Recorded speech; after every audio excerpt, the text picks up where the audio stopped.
In accordance with Chapter 231 of the New Jersey Public Laws of 1975, officially known as the Senator Violent and Mayor Open Public Meetings Act, adequate notice of this meeting was provided by posting an annual notice schedule of municipal council meetings in the calendar year 5 on the bulletin board of the first floor of City Hall.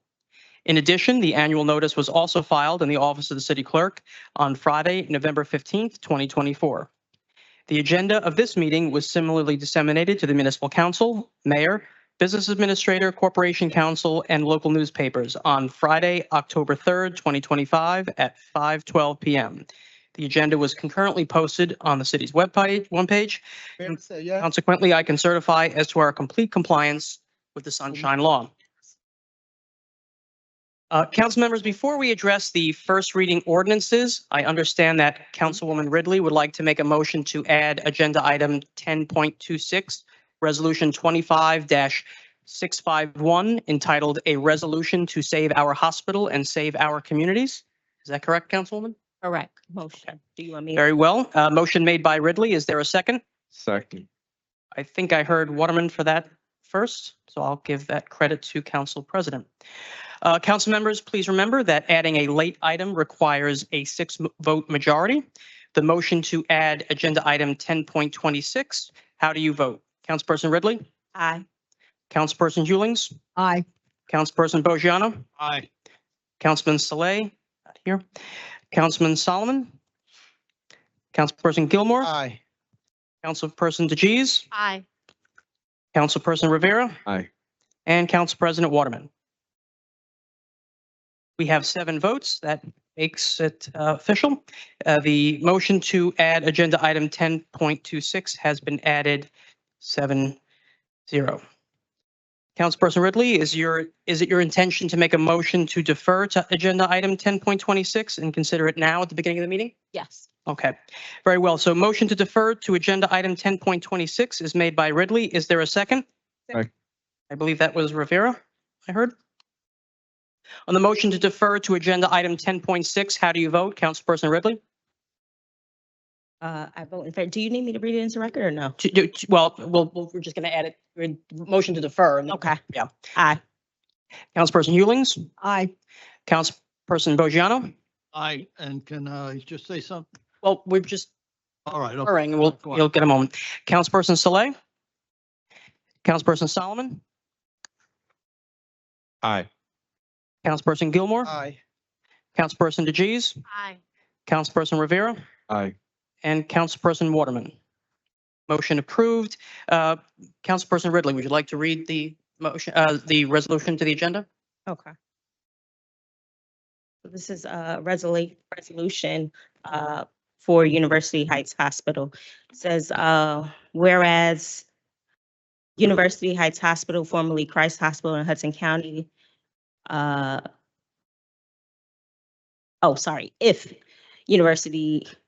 if Heights University Hospital, formerly Christ Hospital in Hudson County, closes, thousands of residents' healthcare will be in jeopardy. In 2023, Christ, Hoboken, and Bayonne hospitals served over 12,000 inpatient procedures and 70,000 emergency room visits. Patients will have to travel further and wait longer for care or go without. It has been proven that when a hospital closes, other area hospitals and patients suffer as well, with patient volume going up and inadequate care increases, resulting in higher patient death rates. Hudson Regional Health should be transparent about seeking state approvals and provide a written approval before a closure plan can be implemented. Hudson Regional Health needs to be transparent to the unions and residents with detailed closure plan, which includes proper notification to patients, staff, and relevant agencies, and provide documentation such as financial and census reports. Hudson Regional Health must seek all resources for financial assistance, such as Medicare, DSH payments, emergency Medicaid, dedicated state grants, graduate medical education dollars before Hudson Regional Health submits a certificate of need application for termination and discontinuance of services. If Heights University Hospital closes, over 1,000 healthcare jobs will be lost, and it was reported in 2022, almost $200 million in salaries and wages were paid to workers. It is clear that this is a critical investment in Hudson County that helps keep our small businesses and local economy healthy. District 1199J, AFSCME is asking the county and the state to provide a financial safety net and save our hospitals so our Hudson County residents get what they deserve in healthcare. Now therefore be it resolved, the City of Jersey City Municipal Council supports District 1199J and its demand that lawmakers consider radical legislation up to and including the drafting of state legislation that authorizes a healthcare tax, which would be an annual payment to the municipality's general fund, but designated for healthcare facilities that can offset the charity care only. Be it further resolved that the City of Jersey City Municipal Council calls on the state to immediately release funds that would assist the hospitals in continuing to operate in Hudson County, as their closures would be detrimental to the health, safety, and welfare of its residents. That is it.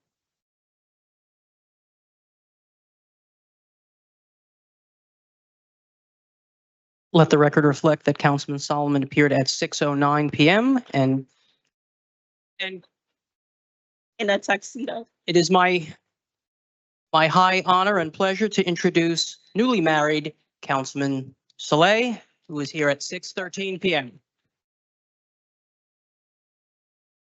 Thank you, everyone. Thank you so much. Love you all. Councilman Bojano, I think you had something you wanted to say about this You resolution? didn't take a vote, did you? No, we didn't. We didn't vote yet.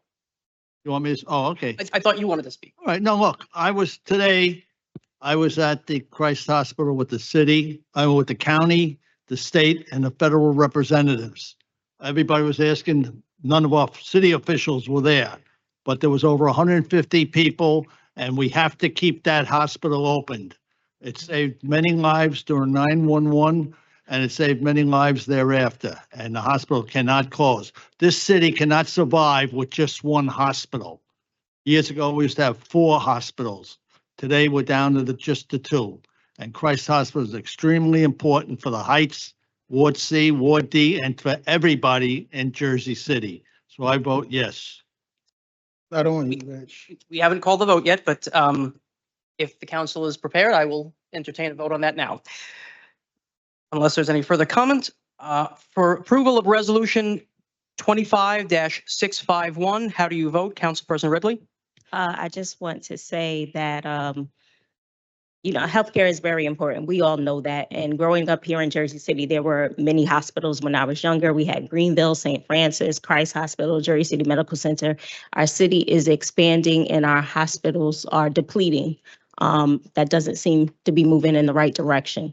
So I think it is imperative that we support our local hospitals, and instead of dwindling, we actually increase healthcare in this city. So I stand with 1199J in their fight to make sure that the whole process is transparent for unions, for the employees, and also for the residents of Jersey City. So with that, I vote aye. I know there are some union members who are on the speakers list, and you can still speak. We're just taking that vote. Councilperson Hewlings, Yes. Councilperson Bojano, Already voted yes, and the reporter sitting here at this table was there today, and I hope he writes a good story about what went on today. All right? And get a different hat, will you, for Pete's sake? very well, sir. Councilperson Saleh, Aye. Councilperson Solomon.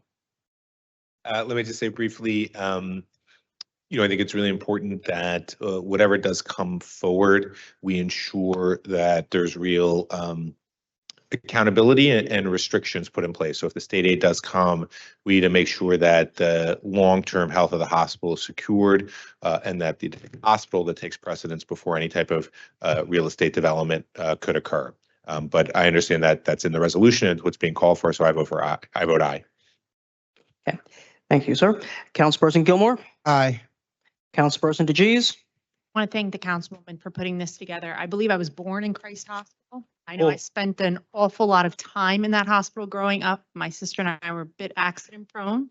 And it's very important for the community. It was a local place to go. My mother didn't drive. It was easy enough to get there, but walking or on the bus.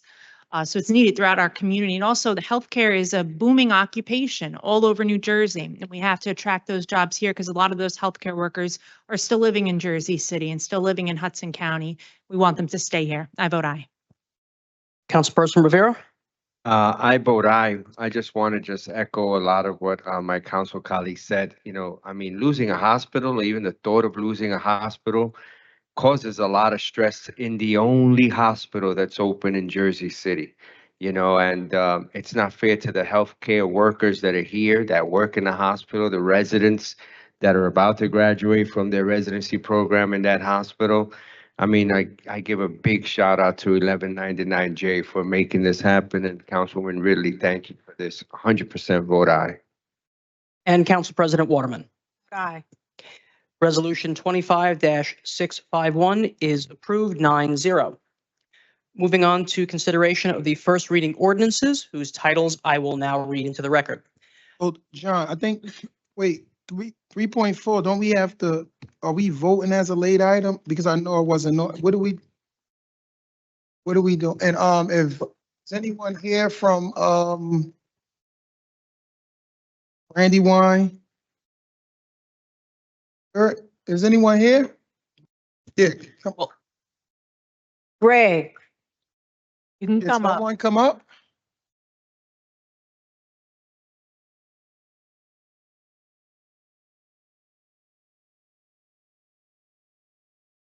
Yeah, before we entertain this motion, I just have a few questions, as it relates to the different entities, the SID and the other, EDC. Did you guys meet with the SID? Early on in the process, we met with several community groups to talk about Jackson Square, What is early including the on? Ministerial Alliance and with the Jackson Hill Main Street SID. Their full- What is early on? When we first built the first annex, the first building. What year? If you could give us a Oh, 2010, 2010? 2015, sorry. Met with Michelle on every project, Council. Oh, so you guys know it's a whole new SID, new leadership and everything, right? So you haven't had the opportunity to meet with them, correct? All right. And what's the name of Mira, the division, Sheely? Did you have a chance to meet with the EDC? Yes. Yeah, we did in July. Okay. And also for Peter, do we have a better idea of what exactly will be going in these buildings? Because $5.2 million in rent over 30 years is a lot of money. So we just want to make sure that we're making a responsible decision from a financial standpoint. If we can understand the offices that's displaced now, how much we're paying for rent versus how much we would be paying if they were going in that building? Yeah, so the original discussions were around having either autonomous agencies there, EDC, like I mentioned, MUA, JCRA, and kind of doing a hub for that, or doing a mixture of autonomous and overflow from other offices. The latest discussion was having the EDC there, like I mentioned, possibly having overflow from HHS, and then some of the floors would be dedicated to public spaces, such as like a senior, benefits, wellness center, and youth programming. Or is it fair to say that we don't definitively know what's gonna go there? Yeah, we do have a definitive list. I'm talking to the administration. Well, I'm the assistant business With administrator. respect, Greg, really quick, Sure. the latest plan was to have the EDCs there, the MUA for a few floors, a wellness center, youth programming, and senior services. However, like any project, it's a lease. We obviously take feedback from the council, and if that would change, if there's other program that want to go there, we're not setting it. We're not leasing it floor by floor. We're leasing the whole building. So if something else would go there, or the council wants something there, we're obviously open to those discussions. But the issue I'm having here, right, is if your argument is that we're building this to save money on spaces that we're renting all around the city, that's the argument, right? That's not the argument. The argument is that this is the final phase of the Jackson Square project. And it is mostly about a statue for the Jackson brothers. It's about building arches and tower columns to make the space, the sacred space it deserves. And I'm sorry, I have to speak in the mic and you're in the middle of that crossway. Okay. But so I apologize, Councilman. And it's also about 2 brand new parks. We have a park that's on Kearney that's going to bring green space and children's playground. There's a park behind the restaurants that are going to be going in there. And that's for families. The whole idea is now to take the Civic Center and finally finish it. And from the very beginning, it was supposed to be a very special space. So although the EDC building has become the conversation, that is not the vision here. The vision is to make it the special space that it deserves. And so when you drive into that area, you're going to say, I am in somewhere different. So we've got, you saw the presentation. We've got columns as you're coming up the drive. We've got columns coming into from the different side streets. We're going to put medallions up with faces of famous Jersey City people. So we have Flip Wilson Drive. We're going to put Flip Wilson's medallion in one of the arches, say why he was, why he's important. Then we have the statues of the Jackson brothers right in front of the annex. Larger than life. It's going to have a plaque that'll say who they are, why it's important. That's the focus of this, not the building. Although you should ask questions about what you just said, but that's not the main argument. The main argument is let's finish this beautiful place. I'm glad you gave me a background on that. However, I'm old enough to know the original vision was to revitalize that area for Black and brown business, and that have yet to come to fruition. So I'm glad you gave me a brief background, but for the sake of us voting on this project as it relates to the financial capacity that the city will be undertaking, what specific buildings, what specific offices are we going to stop paying rent on and start paying rent on in this building? I'm just trying to see from a financial standpoint, is it a good business? Is it a good trade-off for the community?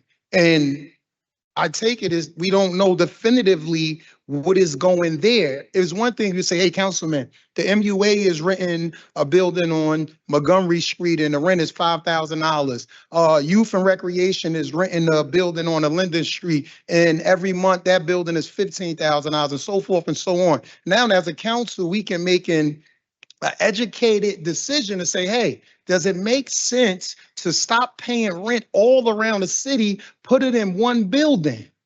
BA, do you have an answer? That's all, because it's a lot we got to cover. Yeah. Some of them have to leave, so Understood. let's roll it up here. As I stated at caucus, we're committed to finding out exactly how much space we would be putting in there. There are offices that are overflowing right now. HHS, for instance, we had to convert conference space into office space. So there is a need for general office space. What I'm offering to you, though, and why I'm saying it's not definitive, is I don't want to say the entire building is already booked up. If the council has ideas about senior space or other spaces, we're open to exploring that and adding that to the grand vision of the civic center that the space would create. Okay, all right. Well, I One know, sentence- wait. One sentence is that it's lease to own, so rent stops. Okay, Everywhere else you rent goes on forever. all right, thank you. Okay. I just think So in light of,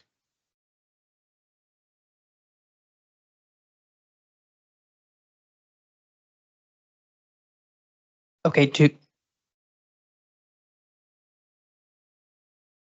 So, it's Eric Moore, ERIC, Moore, MOORE. yeah, I just, Our concern is this, Peter, because I'm talking to the council up here. Our concern is how the money, that's the concern. That's the concern, Greg. They want to know about the money. So could we just have a conversation before we vote on this? Because they want to know about the money. Am I correct? That's what I'm getting. from the yes, council. I think we should. Okay, that's what they want to do. So let's just So vote for all the rest and just. I just want to clarify for the record that these are first reading ordinances. It is not considered a late item because this was discussed at caucus and was advertised 48 hours in advance. Mhm. So this is a motion to introduce these ordinances, Mhm. not to adopt them. Okay, Okay, well, I'm making a motion to withdraw it. withdraw, yes. We have enough buildings in this city here, and half of them are empty. They're not full.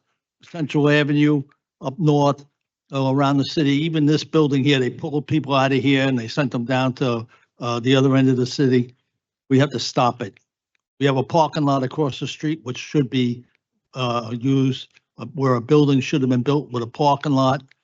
So the right next to City Hall.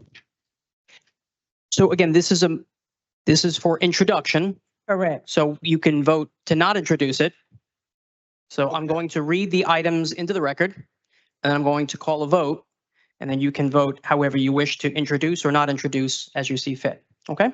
So agenda item 3.1, ordinance 25-106, an ordinance amending and supplementing chapter 260, rent control, to introduce rental increase limitations. Agenda item 3.2, ordinance 25-107, an ordinance of the Municipal Council of the City of Jersey City, amending chapter 187, inclusionary zoning. Agenda item 3.3, ordinance 25-108, an ordinance supplementing chapter 332, vehicles and traffic, article 2, traffic regulations, amending section 332-9, stop intersections, to designate various intersections into multi-way stop intersections. And lastly, the agenda item that we just discussed, agenda item 3.4, ordinance 25-109, an ordinance authorizing the City of Jersey City to enter into a lease purchase agreement as lessee with Jackson Square Office LLC as lessor for a 9-story office building to be constructed on block 22502, lots 36-37 between Orion Avenue and Kearney Avenue on Martin Luther King Drive, and ancillary improvements throughout Jackson Square. So council members, I'm going to be taking a vote to introduce agenda items 3.1, 3.2, 3.3, and 3.4. How do you vote, Councilperson Ridley?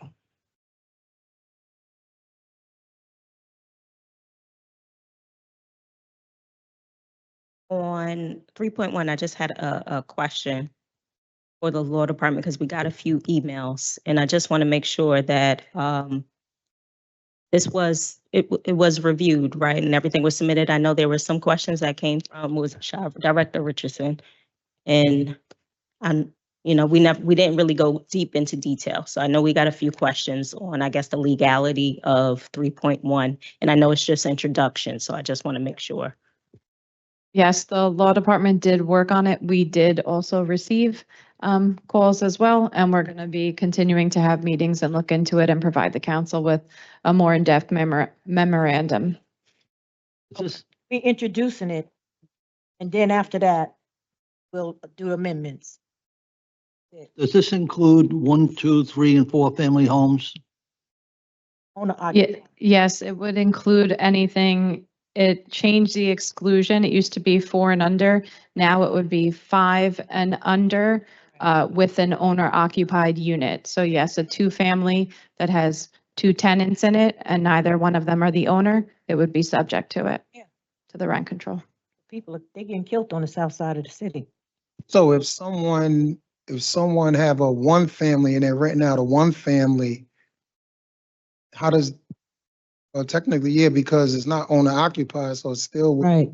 it still be. Part of the issue is on the south side of the city, you have different developers that's buying up 1 and 2 family homes.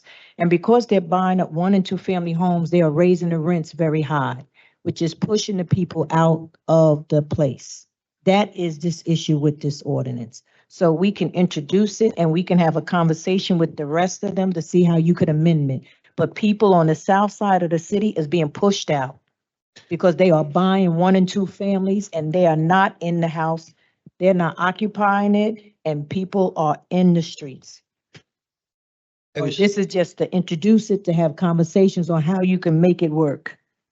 Go ahead. Councilman, can we introduce it, but have the second reading Sure. in November so that we have Sure. time for us to have all these conversations? And You can do that. That's not a understanding? problem. But we have to introduce this because the people are hurting on the south side. And then, John, do we need an amendment on that, or do we just?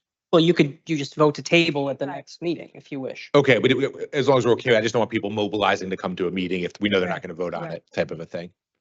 I mean, it's haven't even They're introduced hurting it yet. all over the city because of the taxes, and they're being forced out of the city all over the city, and because the developers don't give a darn about the people of the city.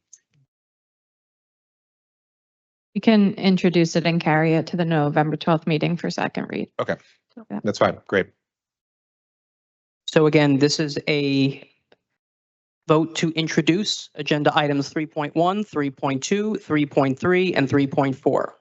How do you vote, Councilperson Ridley? I vote aye for introduction on all with having the conversation on 3.1 and 3.4. So that's aye for all, correct? Okay. Councilperson Hewlings? Okay. I vote aye for introduction on 3.1, 3.2, 3.3. And 3.4? What is your? 3.4. No. Councilperson Bojano? I say no on 4.1, 4.2. No, it's 3. we're in threes. 3.2 and 3.4. I'm sorry, let me just recap that. Agenda items 3.1, 3.2, 3.3, and 3.4. How do you vote? No on those three and yes on 3.3.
I would argue we do not have a need for rehabilitation.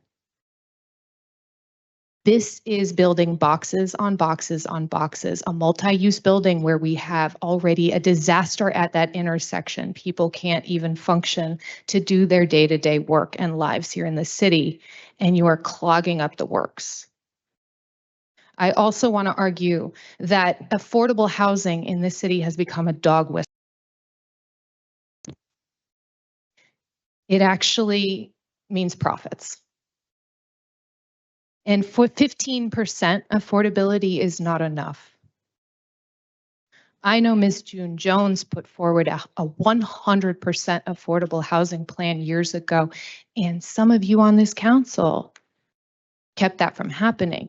So I think you are afraid to show that it's possible.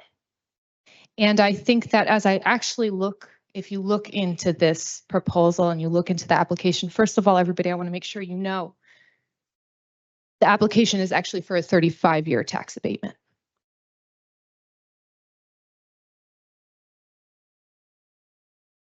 And I see here the number of units. And yeah, it looks good to have a unit at $668 a month, but that's a single studio apartment. There are 43 studio apartments that would be listed at $2,877 a month. And some of you up there will call this affordable housing. Shame on you.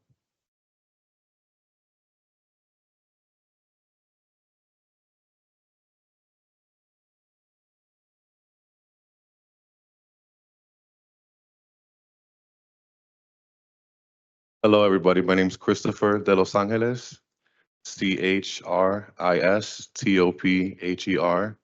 De Los Angeles is DE, Los Angeles, just like California. I own a business here in downtown Jersey City, and I've been part of this community for 15 years. I've watched as new buildings have gone up, most of them luxury, catering to one segment of residents. As a small business owner, I can tell you what really keeps neighborhoods vibrant is having a mix of people who actually live, work, and shop here.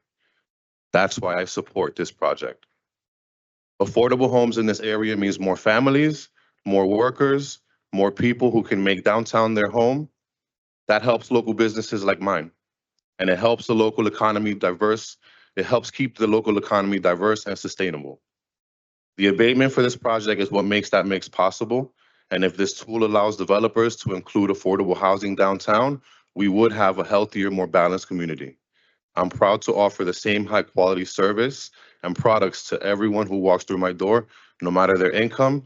And I'd be proud to see more developments like that reflect the same spirit of inclusion. Thank you.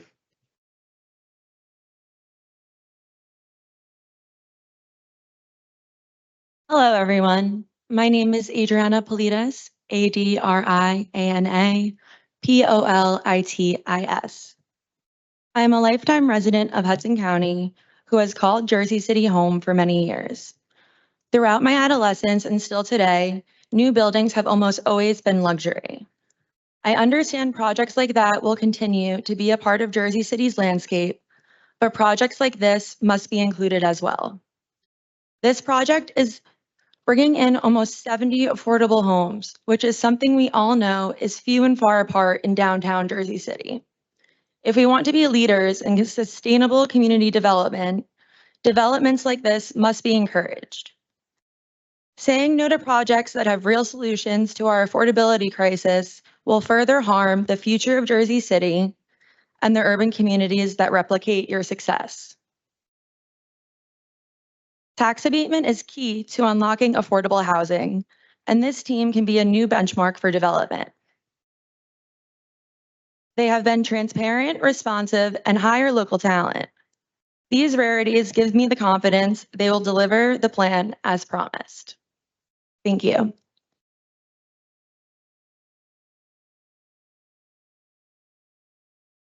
Good evening. My name is Eric Powers, ERICPOWERS.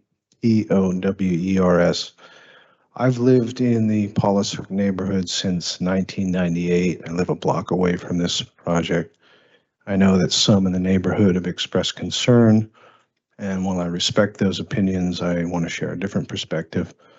I actually really like the look of this development. I think it's a thoughtful balance between the historic character that makes Pollisook special and the kind of modern architecture that we're already surrounded with. I'm also happy to see the expansion of the nursery school included in the plans. Even though it's private, it's a community anchor. And I know that many families rely on it in the community. And it, it's a benefit to the neighborhood as a whole. The addition to the retail space along that stretch of Grand Street makes sense since there are no retail spaces on that side until after you go by Grove Street. So it will help define the neighborhood and make it more vibrant and connected in my view. But for me, the most meaningful aspect of this project is the inclusion of affordable housing in Pollisook. This is an area where affordable housing is almost non-existent, and it's something that the neighborhood needs more than most might be willing to admit. Creating 62 affordable homes in this area is an opportunity to bring balance and inclusivity to a part of the city that has become increasingly out of reach for many. We should welcome this affordable housing into the neighborhood. If a tax abatement is going to be used for any project, it should be one like this, one that delivers on so many tangible benefits, has a beautiful design and respects the neighborhood, retail, and enlivens the street. The expanded school for the families, the affordable housing is what we need to bring more people into Pollisook. And I think that's something we should all support. Thank you.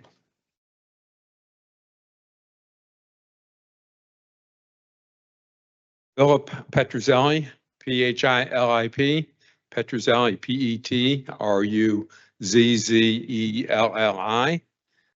I've been a Jersey City resident for over 25 years, and I'm against 4.1.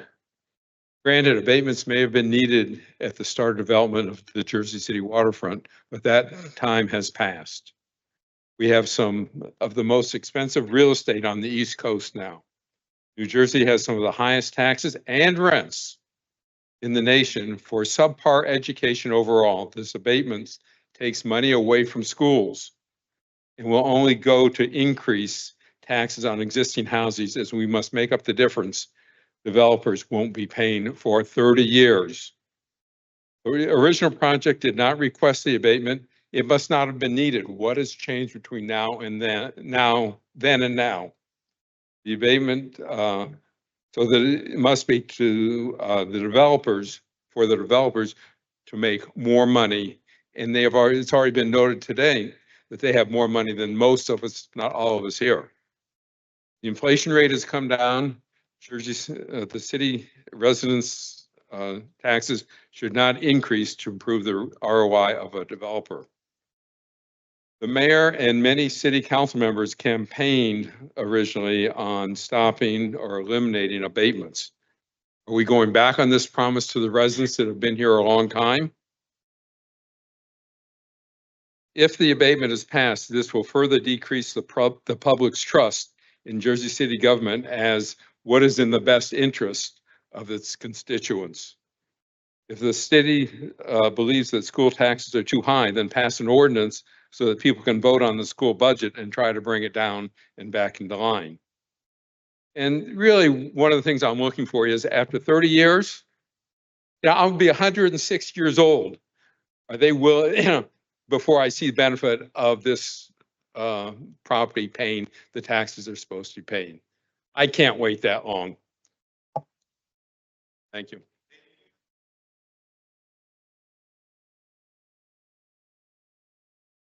Good evening. Tony Sandkamp, Sandkamp. Good evening, Council. I'm a long-term resident of Van Voorst Park. Also a small business that's a construction business in Jersey City and have run that business for 30-some years. Pilots for new construction in high rent areas need to end today. I'm a proud supporter of affordability measures in Jersey City. And the way to achieve that goal is to make everyone pay the same property tax rate. High-rise properties on the waterfront need to be taxed by their valuation and income equally. Allow a property owner to make the market rate on their units and tax them accordingly. If we do that, we go a long way toward restoring a sensible tax rate. Without it, the 60 affordable units make everyone else's life here a little bit more unaffordable. All the conventional taxpayers are now subsidizing the rent on the affordable units. Property tax pervades everything. Our rent, our mortgage, our food, drink, since it's a component of the food seller's cost. Our repairs, our clothes, if we patronize local stores, every abatement we give locally adds to the cost of the average homeowner and renter and what they pay to live here. If Silverman can't afford to build without an abatement, the people of Jersey City can't afford to let them. I feel certain that the building will be constructed without an abatement. Vote no to the abatement and help Jersey City to become affordable for all citizens. Thank you.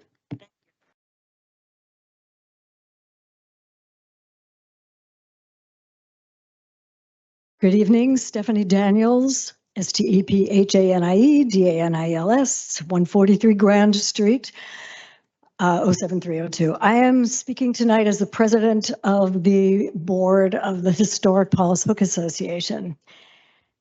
And it's kind of hard to believe that tonight we are talking about a 30-year abatement on a project in one of the most sought-after neighborhoods in the entire city.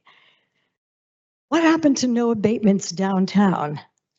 You know, it almost feels like 1995 again. Who knew what could happen in 30 years? Yet here we are, and you're being pulled in two very different directions. You want to build the project. I don't blame you. It's got affordable housing. It's going to produce some jobs for a little while. And these are significant. I know that. At the same time, you want to be fair. You want to be equitable. You want to protect your constituents who are actually wondering if they're going to be able to afford to live here in the next 10, 5, 1 year. And because of abatements like this, it becomes a whole lot more difficult. Please understand that the community directly impacted by this request has had zero input. Yes, the developers came, they showed up at our meeting, and this is really hard for me to say because I have a relationship with them and they've done a lot for this city. But they came, they showed up twice. We offered some suggestions, and when I asked specifically, are any of our suggestions going to be taken into consideration? I was told point blank, no. That's not community input. This project is poised to receive special treatment for 3 decades. And we're not just talking about the people in this room, we're talking about their children. A 1-year-old is going to be 31, and it'll still have impacted that person. The give back, it's wonderful. St. Peter's will get a bigger field.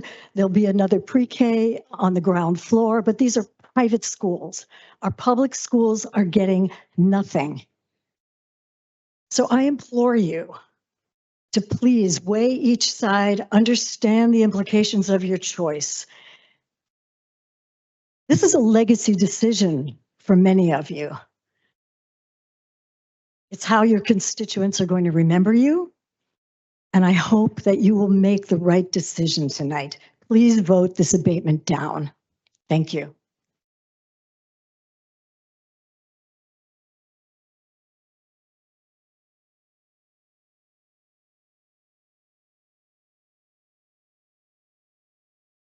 Excuse me, good evening, Jeffrey Allen, 143 Bayview Avenue, Jersey City, New Jersey. GEOFFREY, Allen, ALLEN. Good evening, council. I'd like to start by saying thank you to Councilwoman Denise Ridley for listening to our concerns. I'm a local contractor here in Jersey City, and I'm not here to oppose or hype up the project. I'm here to bring attention to the lack of local contractors that are being, I guess, sending work to be bidded out from us. The general contractor has started reaching out to people for this project. I want to put it on a record that the council should hold the developers' feet to the fire, because there are tons of projects going on, and there's tons of projects that has been finished with lack of minority contractors, brown, black, whatever, in the city. And I want the city council to continue the convo with the developer to make sure that going forward, especially if there's abatements involved, to make sure there is representation for minority contractors like myself. That's it. Thank you. Thank you.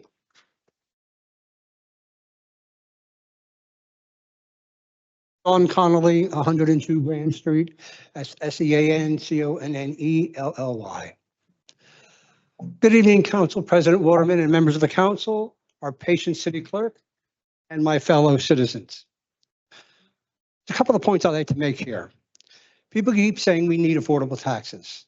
Well, you must understand that what a large part of what makes something affordable is affordable taxes. As taxes go up, rents go up. People are fleeing our city because of the taxes. They're killing us. In areas that were once called slums, they're charging $40,000, $50,000, $60,000 in taxes. Now, if all these abatements were to have helped us lower our tax rate, then with all the development with the abatements, we'd have no taxes at all. Even the state comptroller's study, together with other private financial institution studies, show that when the cities give out abatements, it's the taxpayers get stuck holding the bag. The abatement doesn't pay for school taxes, only a fraction of the county taxes, and we get stuck. We get stuck with the bag. And I can't understand, you all don't understand this. Please don't fall for the carrot, the one-shot big payments, or maybe you'll do something on this year's budget with it. Don't fall for it. It has not worked ever since the 80s. That's when Jersey City became unaffordable. With each new abatement, taxes went up and up and up again. The school budget went up, which they're not paying, so we got stuck paying for it. It doesn't work. It never has. And right now, the idea that we have to lure someone in to develop because we won't get developers, that's nonsense. Now, I'm not against the developer. He's a good man. He's a businessman. And he's playing by the rules. It's not the developer bad. The law is bad. And it should be changed. And my last point will be this. When that dreaded reval came around, all those abated properties were unaffected. Are we to understand that this 30-year abatement will also be unaffected when we get lopped over with another reval? If you hope to vote for this, I would hope you'd put something in it that would subject them to the reval that every other taxpayer is subjected to. Because I'll tell you, my family's been in the same house for 120 years. And I think I'm being forced out. Where's my affordable housing?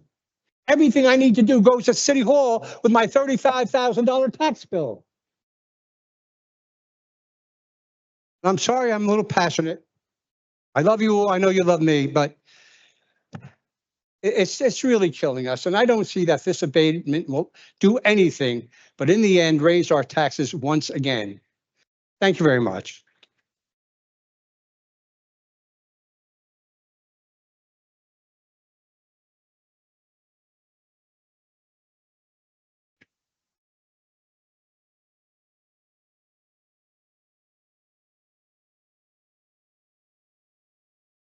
Okay, just keep going, keep going, keep going. Yeah, we gotta keep it up. Okay. So. Okay. I'm Diane Case, D-I-A-N-E, last name's K-A-E-S-E, 192 Washington Street. I'm the Vice President of the Historic Paul's Hook Association. Good evening. As a resident and homeowner in Paul's Hook, I have numerous concerns regarding the project at 177 Grand Street, but for this hearing, my focus is on the requested 30-year abatement. And for the record, 3 minutes is nearly not enough. The Historic Paulus Hook Association and other residents of Paulus Hook were the first in the city to work with the planning department and developers to address the land around our neighborhood when Colgate and other manufacturing facilities vacated the waterfront. We have steadfastly requested accommodations for our seniors and others that lived in the area that quickly realized that they would be priced out of their units. The response was always, that's not the best and highest use of the land. When we asked for open space in the Colgate redevelopment plan, we were told by the Colgate lawyer that they would make the sidewalks a foot wider. When it came to the Grand Street property that we are discussing tonight, we carefully crafted the transitional plan that allowed for 5 stories of maximum height as a buffer for our historic district. The developer has patted me on the head because I also am passionate about the overdevelopment in my neighborhood. They have claimed that this project is all about affordable housing. It is not. We owners in the historic district provide the affordable housing. I, as a townhouse owner and landlord, can't provide garage parking for my tenants. They grapple for the limited street parking. I, as a resident, don't have a swimming pool or concierge service or a fitness room, nor do my neighbors. I, as a resident, take out my own trash. And as a resident, I pay taxes, large taxes. But now developer is asking me and my neighbors to pay for him to provide affordable housing, the cost of which will likely exceed the costs of our rentals. I am not only supposed to pay for it in increased taxes, but in a secondary hit on the quality of life in my neighborhood and for my neighborhood school. The Silvermans have done many good things for Jersey City, but this building is not one of them. What are their givebacks to the community? Land for a private school's football field and the construction of a preschool for a private school. And note that both schools have religious affiliations. Those are not community benefits. They also brought this abatement to the council without notifying the neighborhood. They had 2 presentations to the association, one in August and one in September, to inform us of what they wanted to change in the plan. They have stated that they remain open and committed to engaging with the community, but they certainly have a funny way of showing it. I request that you deny this application for this 30-year abatement, or at a minimum, table it so that this can be looked at closely. It is not needed or necessary for this project. A 26 and 18-story towers and a 5-story zone are more than enough of a give back to a developer with a project with no community benefits. Thank you.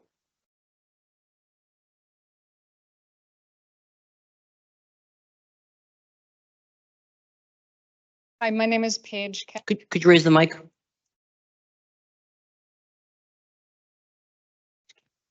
Paigekek.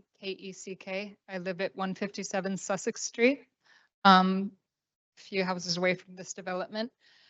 I want to be clear that I am not opposed to this building. At first I was, but I mean, having more people in this neighborhood that I've been in for 20 years is kind of nice. It's nice to see the restaurants, it's nice to see everything. The people, lost my train of thought.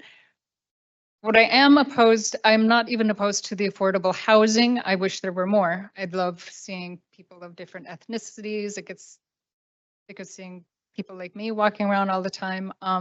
Get a little closer to the mic. Sorry. I'm not opposed to the affordable housing part of this. What I am opposed to is that the abatement, the tax abatement, and not and these people who are living in the affordable housing units not having a place to send their kids to school, to public schools. That's my big concern, is that if they're not paying taxes, this money is not going to public schools for their children who would be living in these affordable housing units. I live in a 2-family house. We rent our bottom unit to a couple, one of whom is currently unemployed. We rent under value because we like them. And so I would argue that we are providing low-income housing. Where's my abatement? We pay skyrocketing property taxes. That's it. Thank you. I would like you to vote no.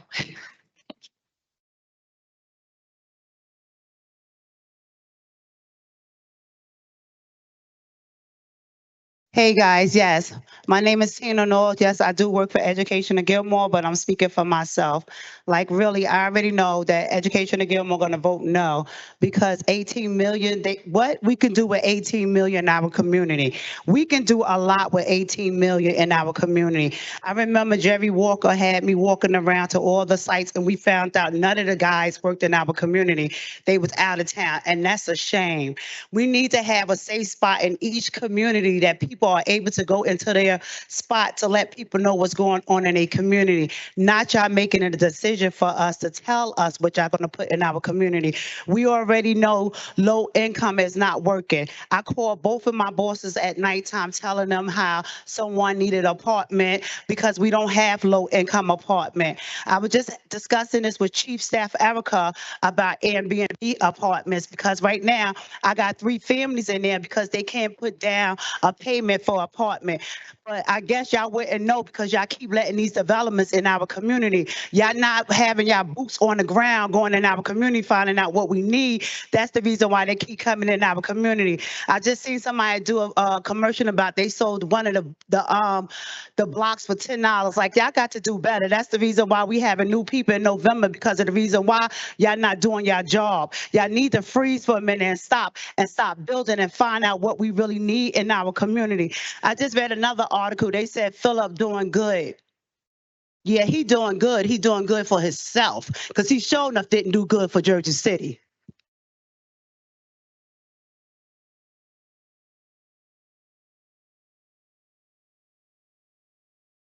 Hi, my name is Kyle Hagens, Kylehagens. I'm a Jersey City resident living in downtown Polshoek, and I work for the general contractor KL Masters. So we work on projects in the area. And right now I'm at the Scholars Village project over in Jersey City. And daily we have 21 people that work on site, including myself, who are employed and live in the city. So I just wanted to lobby on behalf of this abatement that having this project go through would provide myself and others with an opportunity to earn an income. Thanks.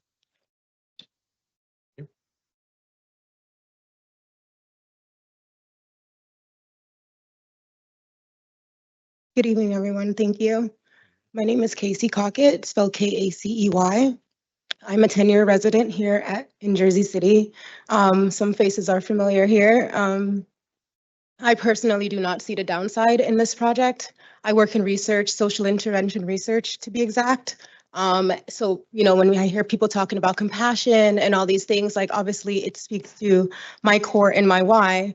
But I would have to say that, having affordable housing here, especially 62, someone said it's only 15%, but when you look at any other building that offers affordable housing, this is considered a large amount, and it creates a step in the right direction and a stage for others to follow, right? So for the people in this community, I view this as an opportunity, not something to be opposed. And again, I heard people even on the panel here speaking earlier about, having more affordable housing. So it'd be kind of hypocritical to say, no to more than 50 houses for families who want to live and work in Jersey City, people like me, and if the tax abatement is what makes that happen, then we should really, work towards making that get the result that seems like everyone seems to be looking for here. And from my understanding, the project will be paying over $2.5 million to the city. So it does not mean that the abatement does not mean that the building would not be paying taxes. So I do think that that should be understood all around. Having lived here for long enough, I do identify when people hide behind school tax arguments to oppose new buildings. I also see it for what it is, and I think it should be called as it is. It's NIMBYism, dressed up as concern. And every time a project includes affordable housing, someone suddenly decides to worry about tax impacts. But where is this concern when luxury buildings are going up one after the other, year after year? If we truly care about the future of our city and the people who live here, we should be supporting opportunities for more residents to find homes that are affordable, not using school taxes as an excuse to keep them out, because we've seen far too long these people being kept out. Thank you. COCKETT. Thank you.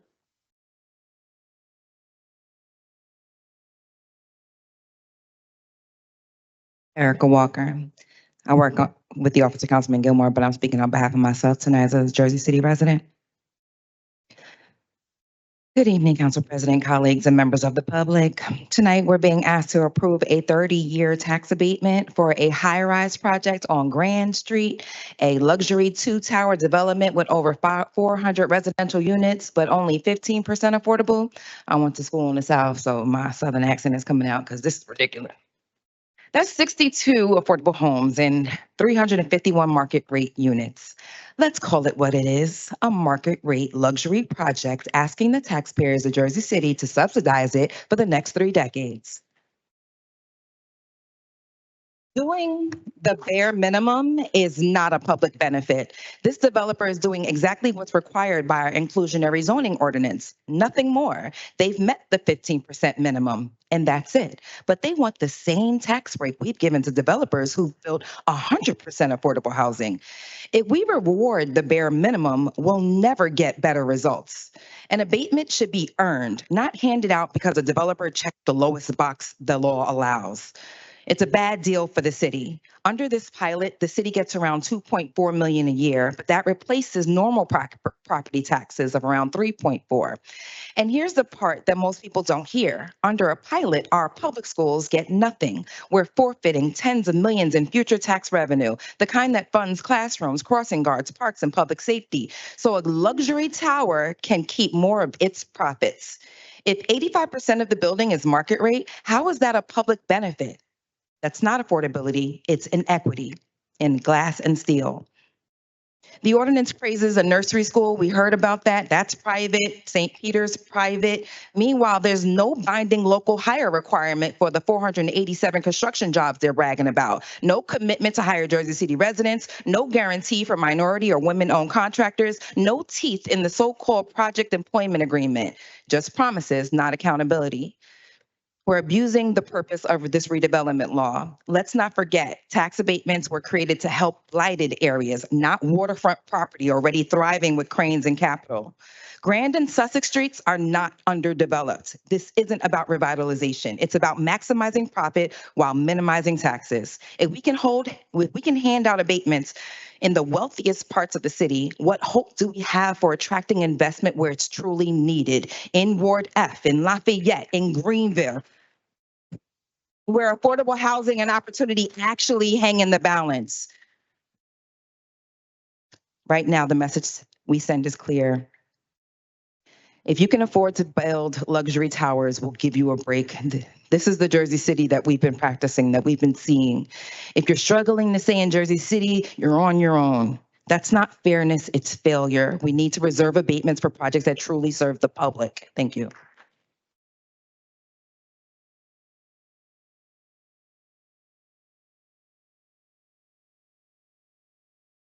Mark Boyles, Markboyles. I read through the ordinance, and on the top of page 2, it says the project cannot be achieved without the tax exemption provided herein. Why? Why can't this project be completed without a tax exemption? Because the principals won't make obscene profits without corporate welfare? Tell them to sharpen their pencils or go back to their spreadsheets or work out how to make a reasonable profit without a tax exemption. Tax abatements are worked about as well as trickle-down economics. I'm not against the project, just the tax exemption.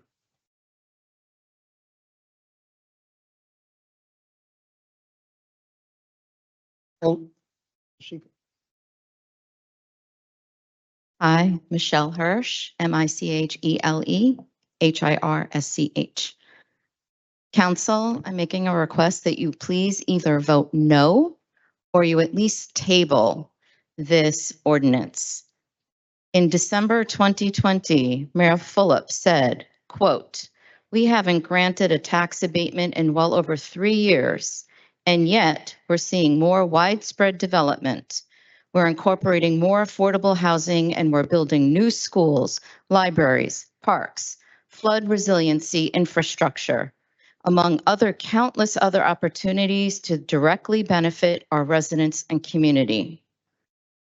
You heard from many constituents tonight some reasons why you should vote yes on this.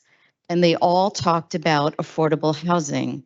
I don't think anyone in this city is against affordable housing. What we're against is a tax abatement that's not necessary, and it's going to shift the burden to homeowners, and their taxes are going to go up. You heard from multiple people. We all know that these abatements are a problem because the public schools get $0 from them, right? And the county gets only about 5% of the money, and the rest of the city gets to keep to do whatever it wants with. That's an issue.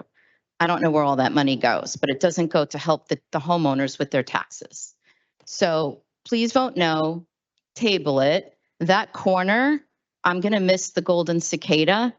And if there's going to be development there, I don't know who Silverman is, to be completely honest, but whoever's going to build there should be able to afford to build there without an abatement. And one last point, the Pompidou Center, because that's kind of the same thing with different clothing on it. What a slippery slope we're on now that the Pompidou Center abatements were approved. Don't approve this one, or again, reasonably speaking, table it until there's further discussion from people who live in the neighborhood. Thank you.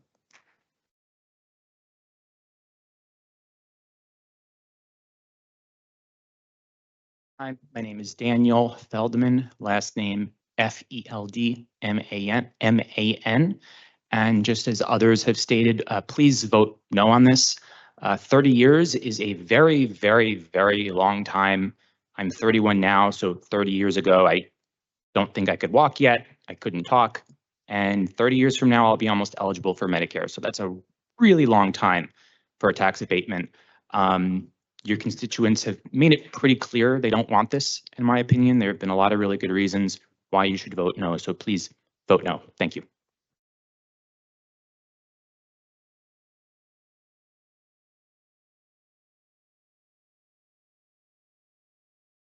Hello, my name is Brendan Coughlin, BrendanCoughlin. Please vote no. It's a 30-year tax abatement on a building that will have zero actual controls on its rent, unless of course they actually follow the laws, because so many landlords in Jersey City do that. And why are we rewarding someone for doing the barest minimum?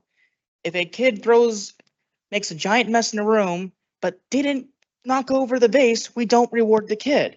If they do the bare minimum, they should get the bare minimum in return. This isn't affordable housing. This is a developer making a high rise and putting 8 unit, whatever the amount of units aside for for affordable housing. They're going to do absolutely nothing. It's not actually going to help the neighborhood. If Silverman needs money to profit, needs this tax abatement for this thing to be profitable, maybe he shouldn't have bought the building and sat on it for a year. This is simply an excuse to rip off the Jersey City taxpayers, those homeowners who've lived and build and actually contribute to the city, not a developer who's going to build it, rent it out, and leave the city with the tax bill while not actually funding any of the services we need for the city to function. Thank you. Vote no. Motion. Motion to close the public hearing made by Gilmore. If y'all gonna speak, y'all gotta come up. Y'all gotta, I'm here. Okay. Anybody else can speak, just stand up so that way we won't have to keep stopping. Danilo Kirschner, DANILO. You got it? DANILO, KIRSCHNER. Good evening. I have a couple of questions, and I live in the neighborhood, so some facts maybe about that area. 5 minutes actually is the key fact. 5 minutes from great restaurants, 5 minutes from great schools, 5 minutes from the waterfront, from the ferry, 5 minutes from Path, 5 minutes by car to I-78. It's probably the lowest crime neighborhood in the city. So basically a jewel. Why give that away without getting the fair share of the profits back?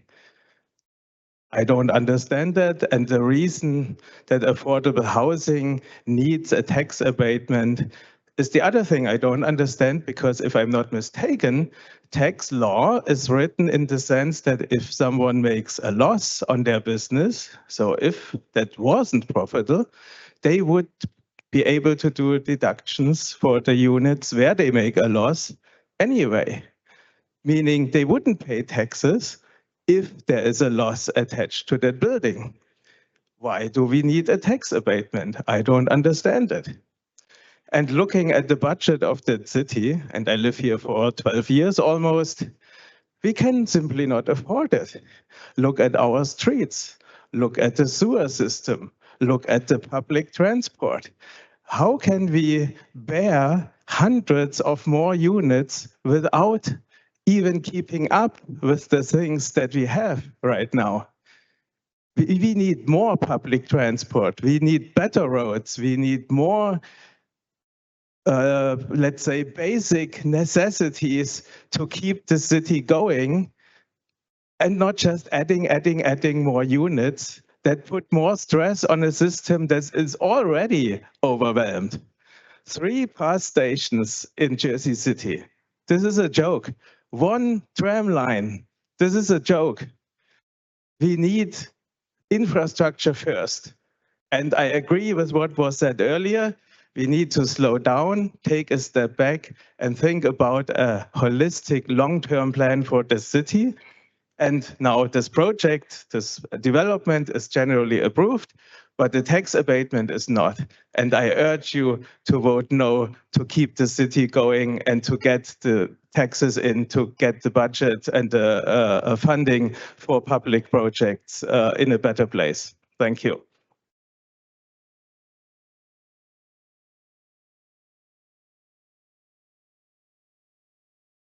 Jack Skura. Ready? This developer has a good track record of building neighborhoods and contributing to the community, and all that should be weighted. And I have other examples that haven't been illustrated here today. However, I think you need to take a larger picture view beyond the individual business case presented to you.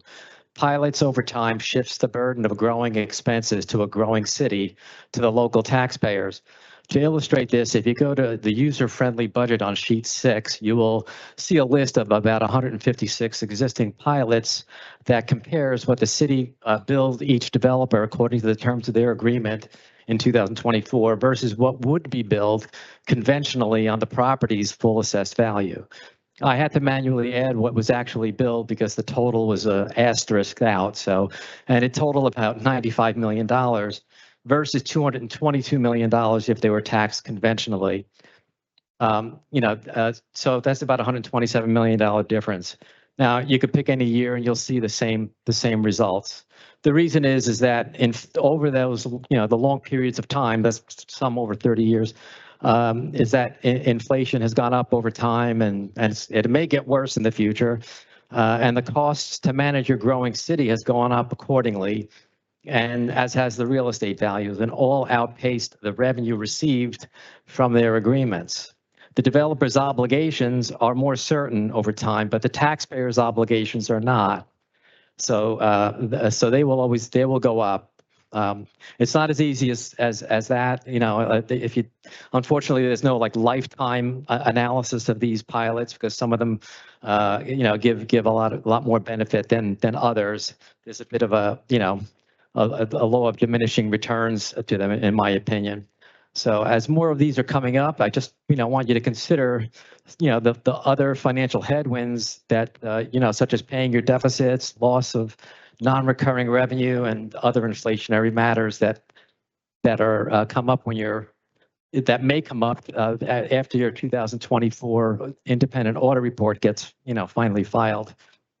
This isn't a commentary against this project, really. It's just the city needs to revisit its overall pilot strategy for future transactions. Analyzing pilots are part art, part science. And like I said before, there's a law of diminishing returns to them, and you just need to factor in also if natural momentum of the real estate market will achieve your goals. And for full disclosure, Sean Connolly and I are classmates, class of 76, St. Peter's Prep. So that's it from me. Thank you, Jack. Thank you.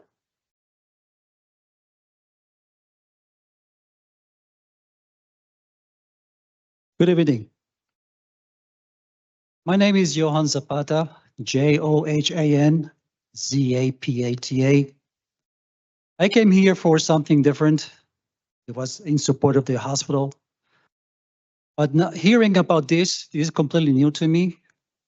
30-year abatement, tax abatement. I work in the hospital for the last 22 years in the emergency department. Every day, EMS and the police, Jersey City Police Department and other PD departments bring patients to my ER. Many of these patients are homeless. They don't have a home. They don't have resources, or maybe they do have resources, but they don't know how to access them.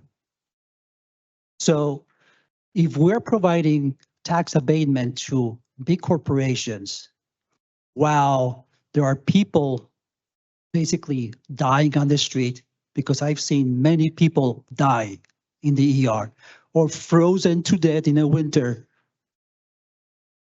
in front of the hospital. In 22 years, I've seen many people die.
that they would reach out to our Commissioner Walker as he has the construction school on Pacific Avenue. They did have that meeting with him and agree to take some apprentices from that school. I also reached out to our Diversity and Inclusion Office because in the past with some developments in A, what they've done is had an open house for local contractors so that they can start an open bid process with people who work here. I have met with a lot of the local contractors in our area of the city, in Greenville. A lot of Black and brown contractors have come to the council. A few of our council people have met with them. I did make that promise to them that the next time we had an opportunity that we would do our best to make sure they were represented. I know that we have done limited tax abatements since I've been on the council, but I know that one in the past we did in Journal Square recently, and we had all the unions come out and everybody voted for it because the unions were here and we said we were putting the unions to work. And I love the unions. I support the unions. I voted for that. And the unions employ a lot of people locally. So I think that that is a good thing, but I think we also can't forget our homegrown contractors who are not necessarily in a union, but they own businesses here. They're trying to support their families. They still live here and they're Jersey City homegrown people. And I did make that commitment and that promise to them. So because of that, and like I said, I don't think it's a horrible project, I am going to vote aye. Councilperson Hewlings.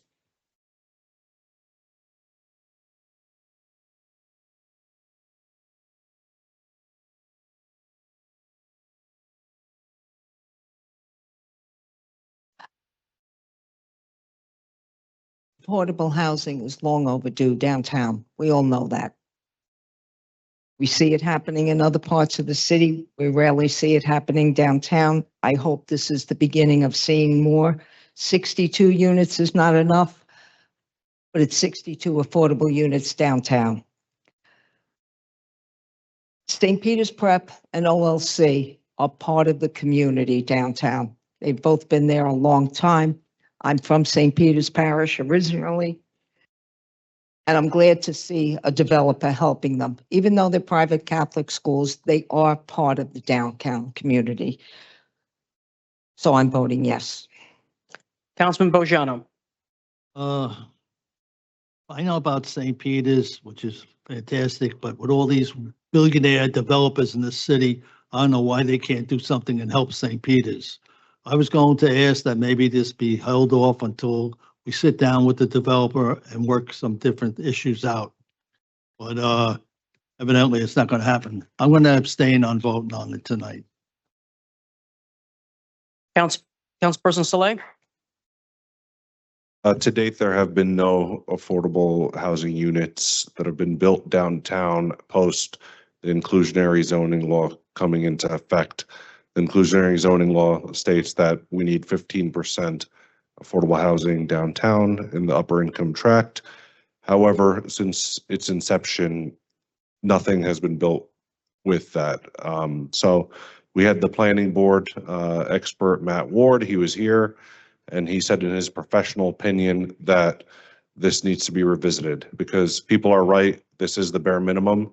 It's a bare minimum that we as a council established. But when you look at the economy today with the tariffs, with the cost of building, with the loans, and how they come due with the banks, you know, if you think the developers are bad, the banks are a million times worse. And that's what's probably causing them to revisit this. Let's see, there's a supply issue all across the United States. We have a 5 million home shortage.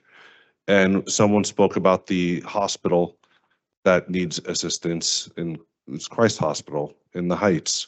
And we need to build more density around that hospital. We need senior homes around the hospital so that there's a clientele base. Right now, there's no one. It's 25% don't have insurance that walk into that hospital. And I confirmed with the BA that we already did pass a resolution that said that the Board of Ed would get their fair share. This was several years ago. They'll get 24%. And that was under the old tax regime. If it needs to be updated to reflect present day, you know, this council should do that. And yeah, it's currently an empty lot. It's not the best use of the land. And so the taxes that the city is collecting right now are de minimis, and we should build more affordable housing. This would be the first project downtown. We should revisit the IZO and see how we could incentivize more affordable housing. That I vote aye. Councilperson Solomon. Sure, there's just a couple points that I want to make here.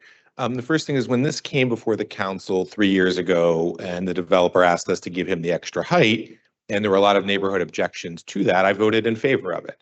And I voted in favor of it because to me, the affordable housing was so important that it was worth the sacrifice, that even though the transition zone had been carefully planned and even though there were real genuine concerns about that project, it was worth it.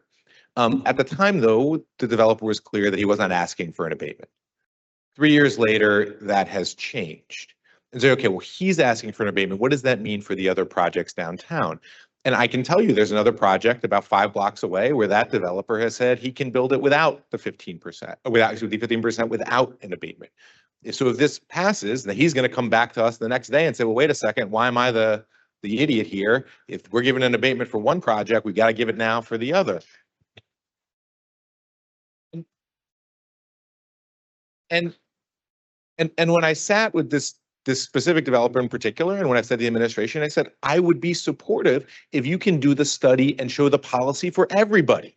So we don't do this case by case by case, because that opens up the potential for corruption. It opens up the potential for abuse. Develop a policy, because if the market conditions have changed for one developer, they've changed for all developers. So do the homework and come to this council with an official policy that we can then vote on that would apply to all projects in either this upper income tier or the other tier. So again, we can be clear and consistent and the rules apply to all equally. But then furthermore, when we had the first reading, I asked for a simple question. I said, give me the analysis on whether we can do 20% affordable. And the analysis came back and the answer is we can. Now, it would have to change the mechanism by which it's being done. It would be called a pilot RAB as opposed to just a pilot, but we could do 20% affordable on this project financeable tomorrow. And this council has not given an abatement on projects that don't meet the 20% threshold. We have given it on 20%, but not below the threshold. So again, if we move forward on this, we're setting a new precedent that now we can go forward on lower than that. And so for the folks who said, hey, vote for this because of the affordable housing, I hear you. And I promise you, if this project reapplied with 20%, my vote would be yes, just as it was yes to increase the upzoning, even though I got a lot of heat from folks in the community that I took that vote. But what I will not do is approve abatements on a one-off basis, one-off here, when we know from the financial analysis that this could be a 20% affordable project. The numbers are clear. We asked for them. It can be 20%. And so with that, I vote no.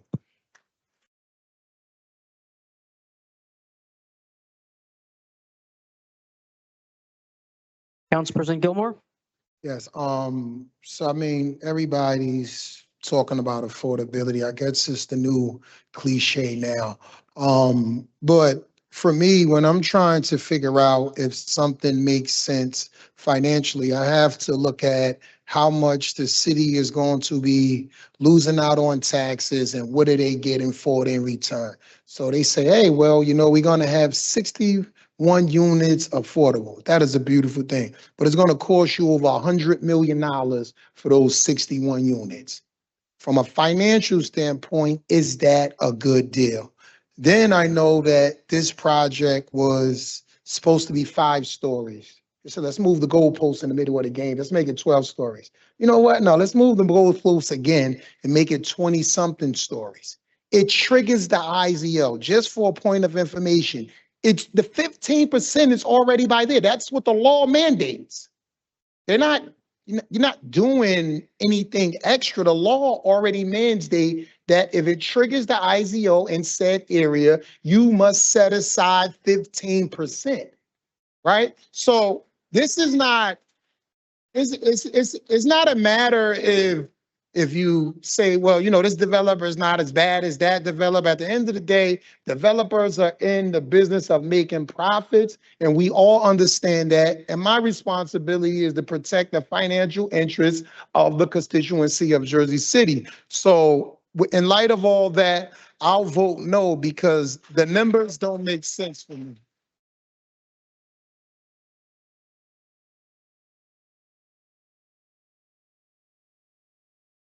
Councilperson DeChese, Yes. Councilperson Rivera, Aye. and Council President Waterman. Before I take my vote, the IZO, we did the IZO, and this is the first projects that's following the IZO. And so when you put a ordinance in place, you have to have some type of measurement. So this is the first one that we are doing. The tax abatement, part of that money will go to the school. That is written there. The affordable housing, people are asking for affordable housing. This is the first project that we got for affordable housing downtown. This is the very first one. Now, when we go other places, people are asking for affordable housing. Why isn't affordable housing downtown? So this is the first project that is merited like that. Please don't do that. When you guys talk, we listen. So you should have the same respect. We can disagree, but we don't have to be rude. Okay? We don't have to be rude. All right? You don't have to. You have your freedom to walk out if that's your choice. But you should be respectful. That's one thing we will be. We will be respectful in here. We can disagree, but we will be respectful. And so for me, this is the first project. We need to start measuring all the projects that come downtown. This is a tax abatement. And so with that, I do vote aye. I never said I was against the tax abatements. Look at my history. I never said I was against them. Very well. Ordinance 25-101 is adopted. 6 in favor, 2 against, 1 abstention. John, Like I said, listen, like I said, be respectful. Don't be childish. Be respectful. We can disagree. We can be like I said, don't be disrespectful. Don't do it. Don't do it. John, let me finish voting on the rest of the agenda. I have to leave. Okay, so we're going to move on to the remaining second reading ordinances, and then we can take your vote on the claims and resolutions. You have to leave. I believe Councilman Saleh has to leave as well. No, I'm leaving now. That's what I'm saying. Oh. We could do, if I could just take my votes now for everything. Okay, so you want to vote on ordinance 25-103 and ordinance 25-104 and ordinance 25-105. Is that correct? Yes. Okay, let me just, so as far as agenda item 4.2, how do you vote? Aye. Okay. Agenda item 4.3, ordinance 25-104. How do you vote, sir? Aye. And agenda item 4.4, ordinance 25-105. How do you vote, sir? Aye. And as for the claims and addendum? Aye. Aye for the claims. As far as resolutions 10.1 through 10.14, how do you vote? Aye. Agenda items 10.15 through 10.25, how do you vote? Aye. And we already voted on agenda item 10.26. Okay. Councilman Slayer, are you waiting till the end of the second readings? I'll wait. I'll vote now. Okay, whatever. You want to vote? Okay. I'll vote now. All right. So again, we're going to go back to agenda item 4.2. How do you vote, sir, on ordinance 25-103? I vote aye. With regard to agenda item 4.3, ordinance 25-104, how do you vote, sir? I vote aye. And agenda item 4.4, ordinance 25-105, how do you vote, sir? I vote aye. Okay, as far as the claims, Aye. aye on the claims, and as far as resolutions 10.1 through 10.14, how do you vote, sir? I vote aye. And agenda items 10.15 through 10.25, how do you vote, sir? I vote aye. And again, agenda item 10.26 was already voted on at the beginning of the meeting. Thank you, everyone. Clerk, I will leave after the second readings. So I'll stay for the next 3 votes. Okay, And very good. Then I will vote at that point. Councilman Saleh, you'll be leaving this evening? Well, I would, again, on behalf of the clerk's office and myself personally, congratulations on your marriage earlier today. I wish you the Thank you best, so much. a happy and healthy life together. I love you, Jersey City, and I have a wife. So thank you. Okay. Yep. Okay, then. So again, with regard to our second reading ordinances, we're going to move on to agenda item 4.2, ordinance 25-103, an ordinance supplementing chapter 332, vehicles and traffic, article 3, parking, standing and stopping, amending section 332-31, parking restrictions for street cleaning purposes at Lincoln Park. We will now have a public hearing on this ordinance. Anyone wishing to speak, please line up in front of the podium.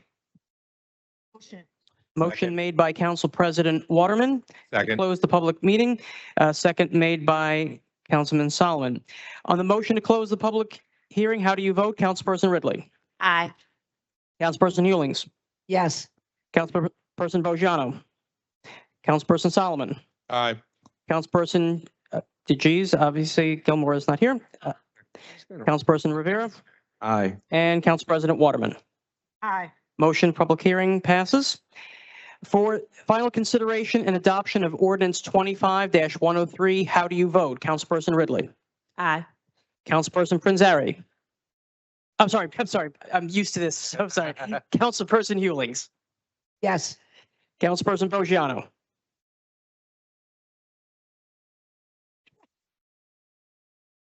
Councilperson Saleh has already voted. Councilperson Solomon. No. That's a no. That's a no. Councilperson DeGise. Aye. Councilperson Rivera. Aye. And Councilperson Waterman.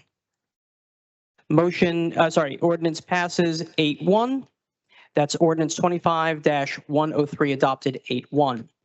Next item on the agenda is agenda item. John, sorry. I apologize. I wasn't paying as much attention as I should. I didn't realize that was the Lincoln Park one. Okay. Is that's the one we discussed about Lincoln Park and the thing? Yeah, I'm going to vote no on that one. Okay, I'm just going to go through the vote tally one more time then. So for final consideration of ordinance 25-103, how do you vote? Councilperson Ridley, that's a no now? No. Okay. Councilperson Hewlings? Yes. Councilperson Bojano? Councilperson Slay has already voted yes. Councilperson Solomon, I presume it's still no? Yep. Councilperson Gilmore has already voted yes. Councilperson DeGise? Yes. Councilperson Rivera? Aye. And Council President Waterman. Okay, ordinance 25-103 is still adopted. Now it is 7-2. Okay, next item on the agenda is item 4.3, ordinance 25-104, an ordinance supplementing chapter 332, vehicles and traffic, article 9, parking for the disabled of the Jersey City Code, designated a reserved parking space at various locations throughout the city. We will now have a public hearing on this ordinance. Anyone wishing to speak, please line up in front of the podium. Motion. Motion made by, I believe that was Councilperson Rivera, seconded by, I think I heard that as Waterman. Is that right? Okay. On the motion to close the public hearing, how do you vote? Councilperson Ridley. Aye. Councilperson Hewlings. Yes. Councilperson Bojano. Councilperson Solomon. Aye. Councilperson DeGise. Councilperson Rivera. Aye. And Councilperson Waterman. Motion to close public hearing is adopted. For final consideration of ordinance 25-104, how do you vote, Councilperson Ridley? Aye. Councilperson Hewlings. Yes. Councilperson Bojano. Councilperson Saleh has already voted. Councilperson Solomon. Yes. Councilperson Gilmore has already voted. Councilperson DeGise. Councilperson Rivera. Aye. And Council President Waterman. Ordinance 25-104 is adopted unanimously 9-0. And moving on to our last second reading ordinance, agenda item 4.4, ordinance 25-105, an ordinance amending and supplementing Chapter 1, General Provisions, Chapter 218, Multiple Dwellings, Chapter 260, Rent Control, Chapter 254, Property Maintenance, and Chapter 1 of the Code of Ordinances of the City of Jersey City to establish mandatory minimums for violations of housing-related ordinances. We will now have a public hearing on this ordinance. Anyone wishing to speak, please line up in front of the podium. Please clearly state and spell your name. For the court reporter, you will have 3 minutes. Kevin Weller, Kevinweller. Good evening, Council. My name is Kevin Weller, and I live in the forever rent-controlled Portside Towers East in Councilman Gilmore's Ward F. I'm here tonight to support Ordinance 25105. This ordinance establishes mandatory minimum fines for violating Jersey City's housing laws, as you just heard, chapters 218, which includes uniform security, 254, which includes mandatory resident supers for buildings such as ours, and 260, of course, rent control ordinance. Let me be clear, Jersey City doesn't have a law problem. This city has some of the strongest housing laws in the country. What we have is an enforcement problem. Let me illustrate. In November 2022, we came before this council with a crisis. No uniform security, no resident superintendent. Our landlord was violating New Jersey's landlord identity law, no rent rolls filed, no registration statements, harassment, unauthorized rent increases, rent control violations, alleged algorithmic price fixing. Thousands of documented violations. And what happened? What did 3 years of city enforcement produce? 3 non-working vents and 1 uncovered mattress. That's it. That's the enforcement record. And aside from those 4 citations, every single one of those thousands of violations continue to this very day. Ordinance 25105 can change that. This ordinance establishes a mandatory minimum fine of $100 per tenant or per unit per day. Mandatory minimum, not a suggestion, not a maximum that gets negotiated down to nothing, a floor. And this applies to all of Jersey City. Although our landlord would want everyone to believe this is just a Portside Towers issue. This is about protecting every tenant in every building in the city. Following the law is free. Only lawbreakers will have to pay. Right now, Equity Residential probably pays their lawyers more to watch these city council meetings than they've paid this city in fines for thousands of violations over the last 3 years. That's not enforcement. Please vote yes on 25105 and give Jersey City's housing laws actual teeth.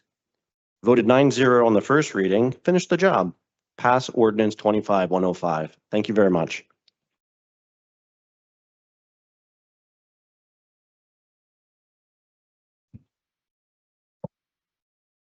Mark Boyles, MARKBOYLES.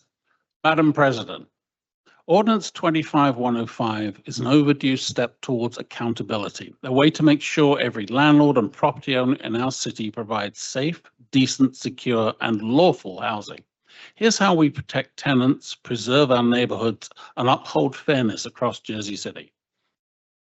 The problem is weak enforcement. For too long, our enforcement system has been weak. Violations of housing and rent control laws are treated as minor infractions, with fines so small they barely register.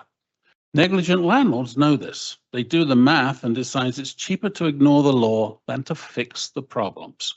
Meanwhile, tenants, especially low-income families, seniors, or people with disabilities, are the ones who pay the price.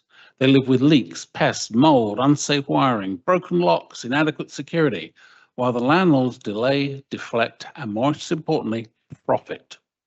It's unacceptable in a city that prides itself on justice and equality. This ordinance finally gives our enforcement system teeth by changing 2 key things. It sets mandatory minimum fines, not may be fined, but shall be fined. Real penalties that actually deter bad behavior. For example, $100 per unit per day for security violations, or per occupant per day for harassment.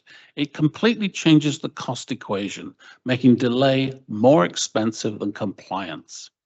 It clarifies that every day of non-compliance is a separate offense. No more dragging things out for weeks or years without consequence. Each day counts, and that means each day costs. It matters because the principle here is simple: deterrence and fairness. When violations are costly, problems get fixed. That means safer buildings, healthier homes, and more accountability.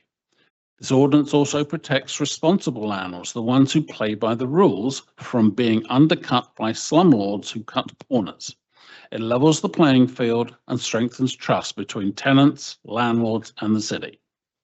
Council members, it's about basic dignity. No one in Jersey City should live with unsafe conditions because enforcement is weak. By passing Ordinance 25105, you'll send a clear message. Our city stands with tenants, with fairness, and with accountability. Please adopt this ordinance, strengthen our housing code, and prove that Jersey City protects all its residents, not just in words, but in actions. Thank you.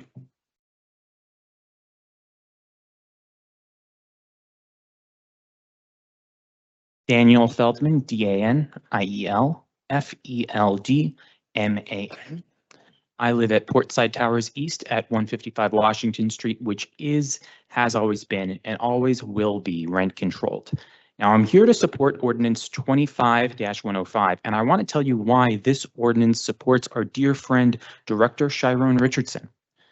The way the law is written right now makes Director Richardson's job nearly impossible.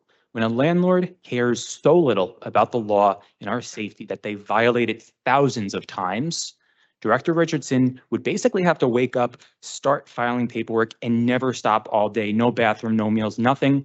Start to the end of the day, just filing paperwork. Now, Chapter 260 isn't just about rent amounts. It covers harassment, registration, disclosure, documentation, and a dozen other requirements. I think I heard someone say at last council meeting that Director Richardson isn't issuing summons for most violations of 260. And I mean, can you really imagine being in his position? Can you imagine not having time to file anything for violations of Section 260-7, which addresses harassment? I'm sure if he could do something about harassment, he would, but he can't because he's drowning in paperwork from landlords who completely ignore the law. We're sending in at Portside at least 14 violations every single day just for our two buildings. We don't take a break on Saturday or Sunday. We do this every single day. That means when Director Richardson gets to work on Monday morning, he has 30 violations to process just from Portside Towers, just two buildings. Now multiply that across the entire city. Ordinance 25-105 fixes this administrative nightmare in two critical ways. First, it creates continuing violations. Right now, if a landlord violates the law for 100 days, Richardson has to process 100 separate violations. With 25-105, one summons is enough to trigger continuing violations. Each day becomes a separate offense automatically per tenant, per unit. That's 98% less paperwork for the worst offenders like Equity Residential. Second, the mandatory minimum makes breaking the law so expensive that the violations should actually go down. When landlords know that every single day of non-compliance costs them $100 per tenant, they start following the law. Now, Director Richardson might actually come before you one day and say there are far fewer violations to process because landlords, once we adopt this, are finally following the laws of this city. This ordinance doesn't just protect tenants. It gives Director Chiron Richardson the tools to do his job effectively instead of drowning in paperwork from landlords who treat city code like a mere suggestion. Vote yes on 25-105. Support the tenants, support Director Richardson, and most importantly, support the law. Thank you.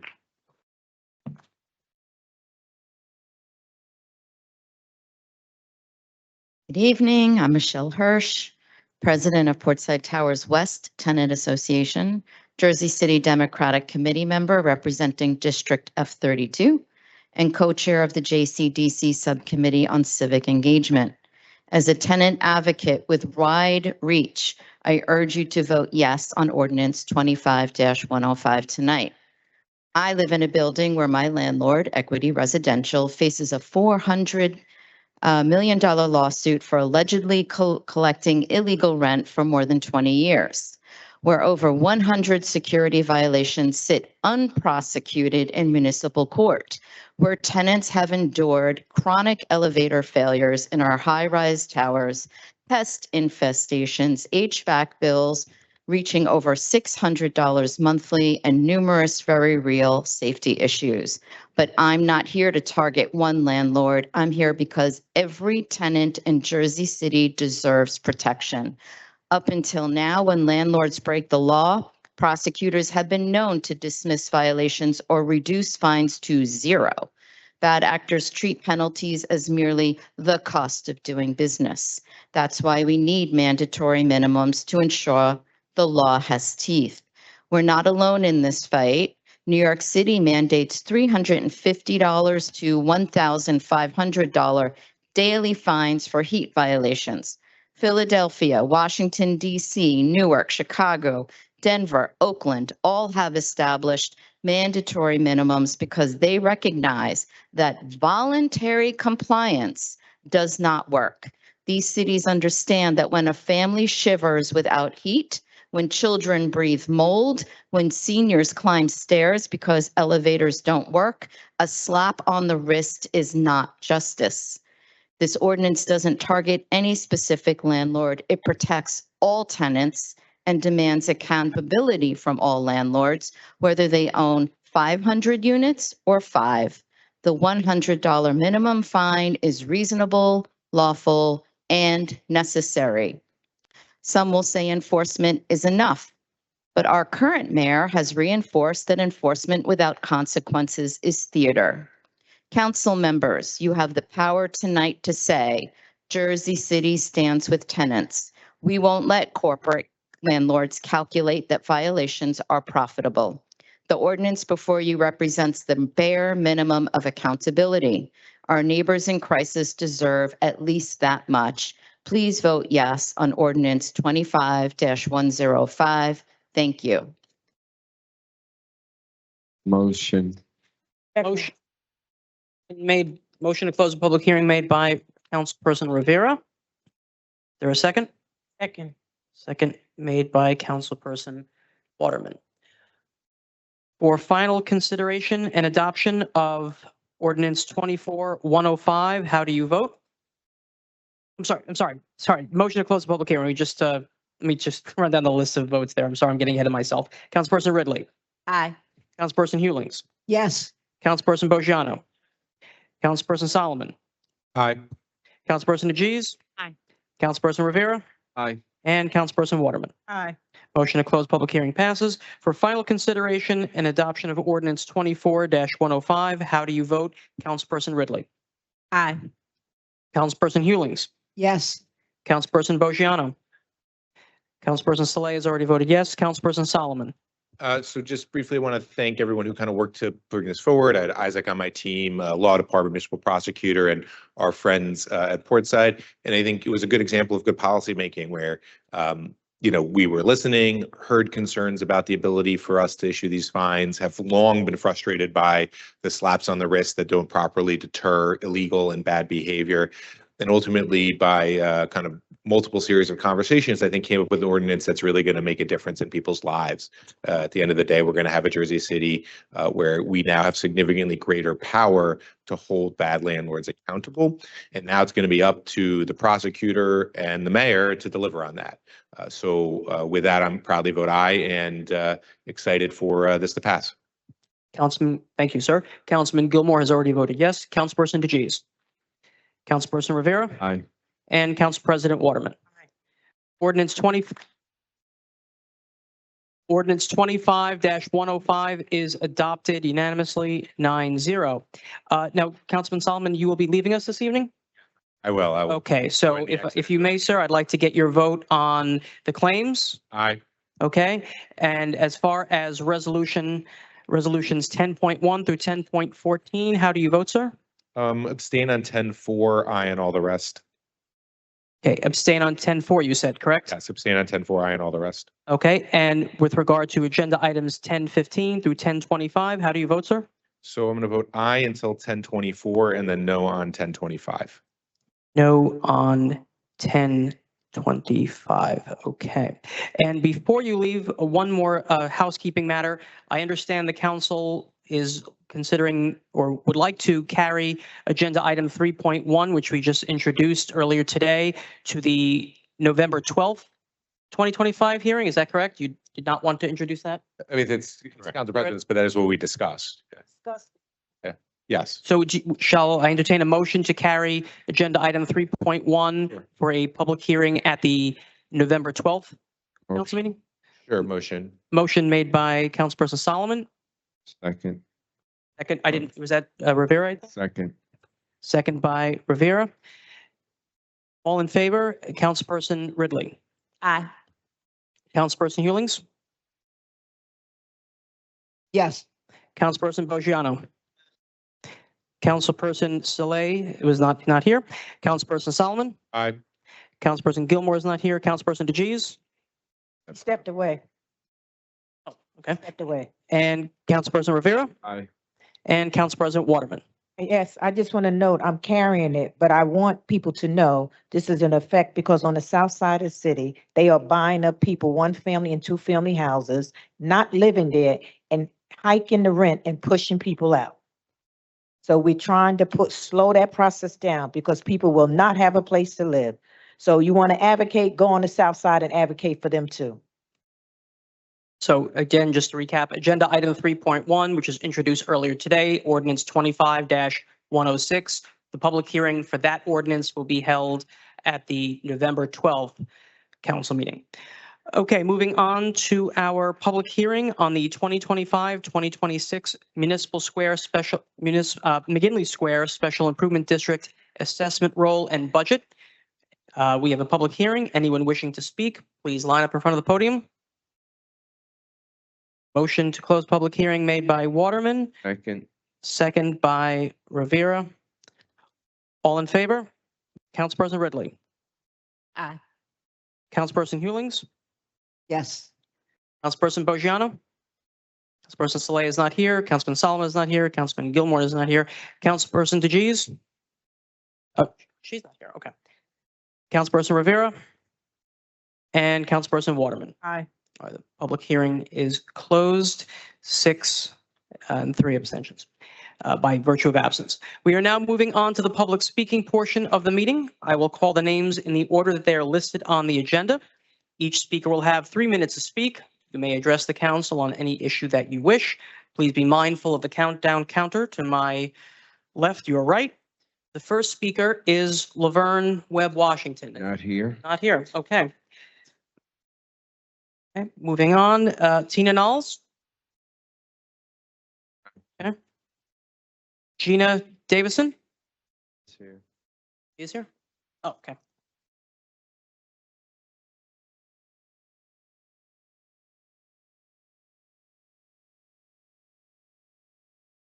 Good evening, Gina Davison. Council aide to Mr. Gilmore, speaking on behalf of myself as a resident tonight. Really disappointed in that vote. Ms. Hewlings, I asked you if you were going to be a rubber stamp for this administration, and I think you just answered my question. Gina, don't insult them, okay? I'm not insulting, I'm talking about people's voting records. Because they be insulted, okay? So just say what you. I am insulted by the way that this council has failed That's your right. to support Okay. the citizens of this city. And I am disappointed in the way that some of you continue to misrepresent yourselves to the people and your records. So I'm here tonight to continue to try to drive accountability because something is really wrong in the city. Everybody has an opinion. It is my time, Ms. Waterman. Yes, it is. Go ahead. Go ahead. It is a shame. It is a shame that some of you have allowed Threatening power. us? Wait a minute, Gina. Gina. Wait a minute. Are you threatening us with this? See, people have to understand, this is a different day and time. When you walk by the council and you go like this, what does that mean? Would you pause my time, please? Yes, don't worry, Gina. We're gonna make sure you. We're going to make sure you get your time back. Don't you worry. Is that a threat to this council? Because this is a different day and time. We don't know you. You walk past us, you point at us and point to your eyes. You know, Okay. that is a threat. Yeah, Gina. Go ahead, Gina. We'll start your time over. Don't threaten this council. Enough is enough. You can disagree with us. That's your right. So yes, as a resident of Ward B, I am disappointed in that vote, and I want to share that with you today. And I'm disappointed with the lack of focus on low-income housing in the city. I want to again bring our attention to some of the numbers from that item that most of us voted in tonight. We voted for a tax abatement for a company that's going to make $18.5 million a month in rental income.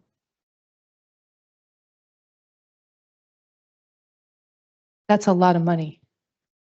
And the whole point of getting developers in is to provide housing to the people that need it. We're not doing that.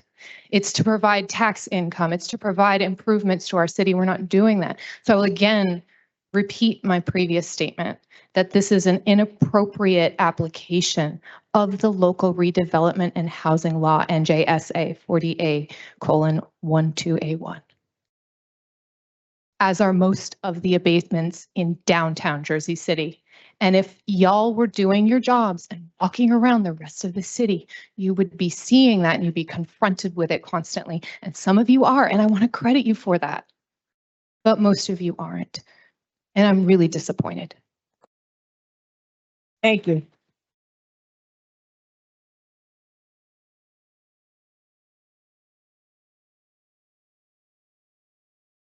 Next speaker, Edward Perkins, not here.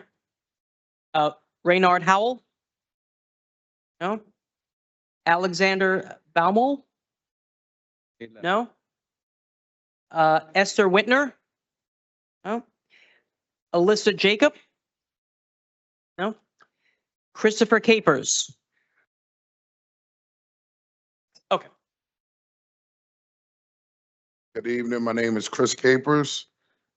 As some of you know, Labor's Local 3 has been protesting in front of 29 Van Ripen and 612 Pavonia Avenue. For the last several weeks, these projects are being developed by Namdor Group, who have quickly become one of Jersey City's most active developers with no signs of slowing down. Tonight, I want to talk about one contractor in particular that is operating at Namdar sites.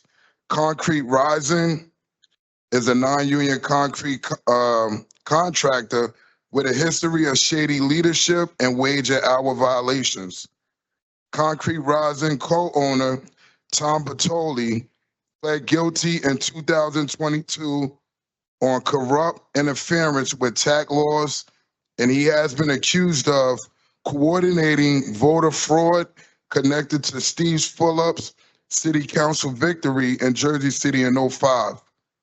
More recently, in April 2023, Concrete Rising was issued a stop work order at Left Rack's Bisbee development by the Department of Labor for allegations of unpaid and late wages, failure to pay overtime, illegal deductions, improper classification, construction workers. After the DOL finished their investigation, Concrete Rising was barred from public work for 3 years. They also had to pay $500,000 in back wages. And last but not least, during the summer of 2024, Kushner Companies, the Journal Square and Namdar Group at 35 Cottage spent hundreds of concrete workers employed by GP Concrete went weeks without pay. Concrete Rising, who has hired GP Concrete, replaced them with another contractor but did not pay the workers.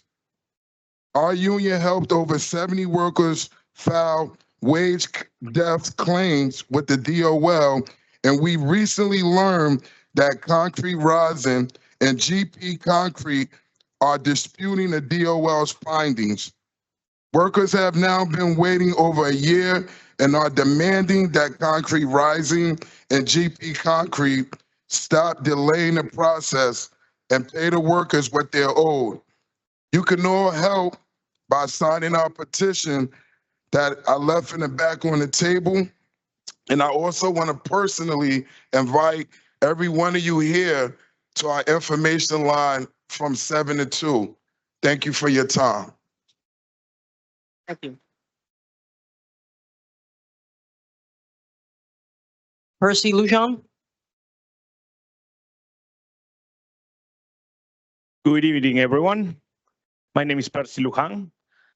I am an organizer with the Labor Resistance Region Organizing Fund.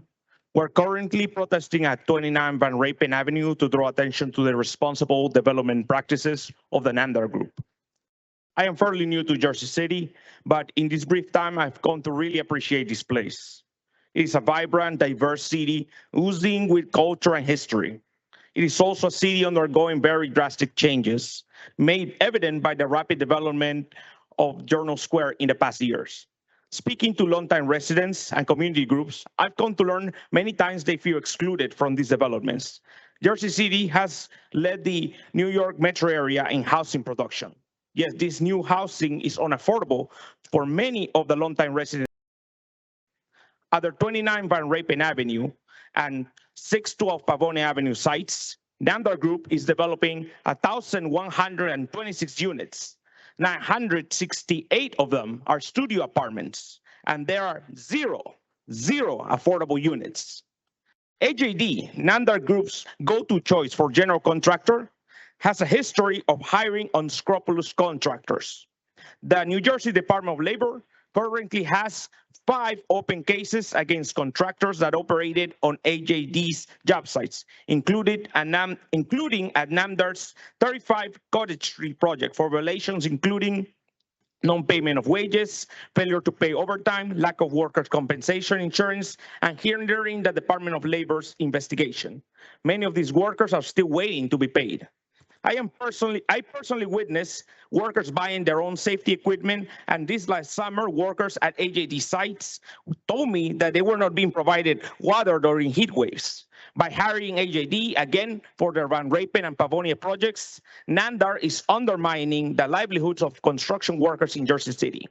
Nandar has deep pockets and recently secured $578 million in financing from TYKO Capital, which is backed by a $76 million hedge fund, billion-dollar hedge fund. They are quickly becoming one of the most prolific developers in Jersey City. And they should be setting the example for what responsible development looks like. And it definitely does not look like luxury studios being built by responsible contractors like AJD. We are building tradespeople. We love building, but our union understands that what we build comes with a social responsibility of improving the lives of our members and their communities. Jersey City residents deserve better and workers deserve better. Thank you. Okay, thank you, sir. Arjuman Juera, not here. Monia, sorry if I'm pronouncing this. Monia, are you here? Jake Efros? Oh, he's here. Okay, hold on, sorry.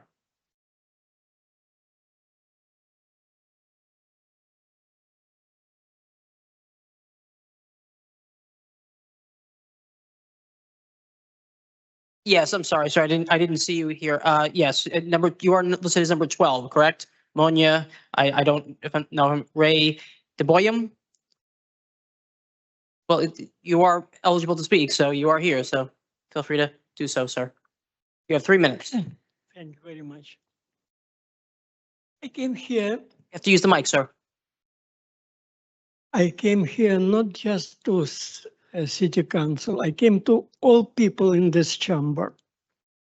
The November 4th approaches, and we have to be responsible for the city. Not just politician, but every citizen is responsible for our destiny. I'm talking about my councilman Solomon. I already said to council that his strange, unusual, I would say, lying behavior. You remember already, fascist America is okay, defund police okay. Recently, he changed this. He changes his opinion about Palestine problem. But it's not about Palestine. He don't care about Palestine or Israel. He care about his name, his ambition.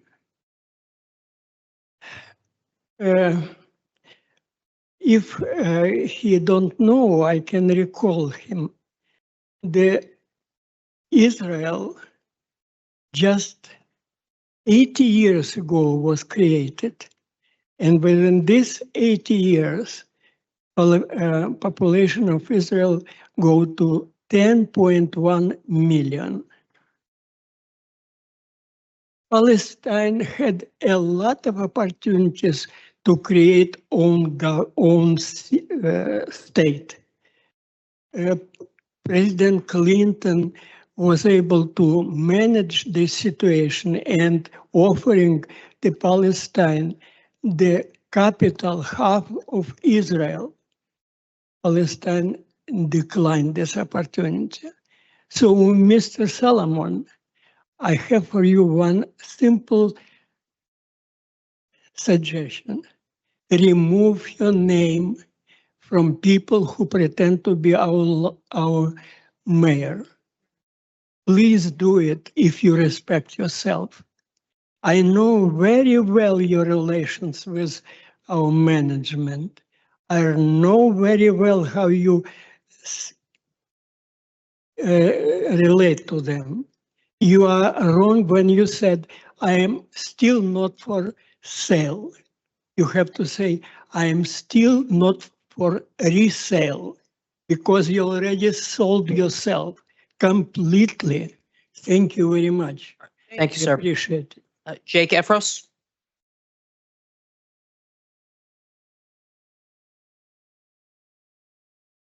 Good evening, Council. My name is Jake Efros, here in Jersey City Heights.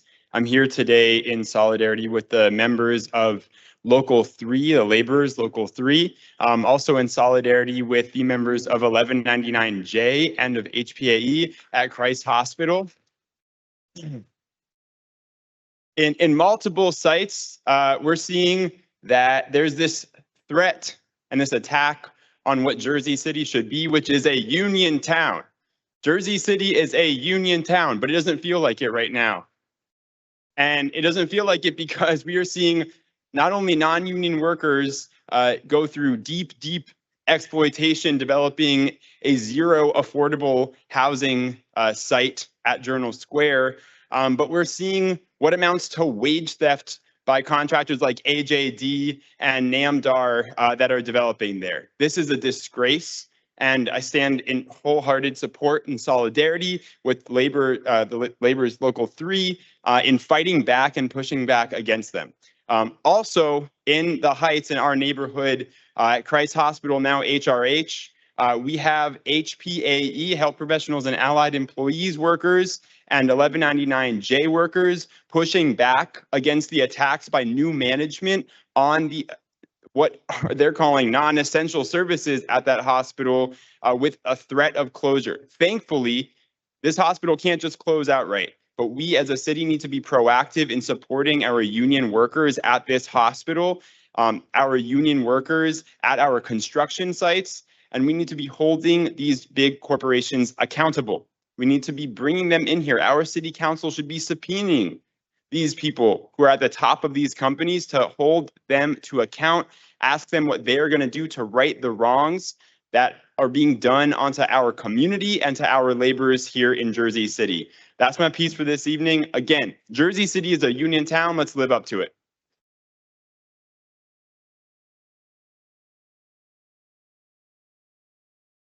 Joel Brooks? Joel Brooks, no? Kevin Weller?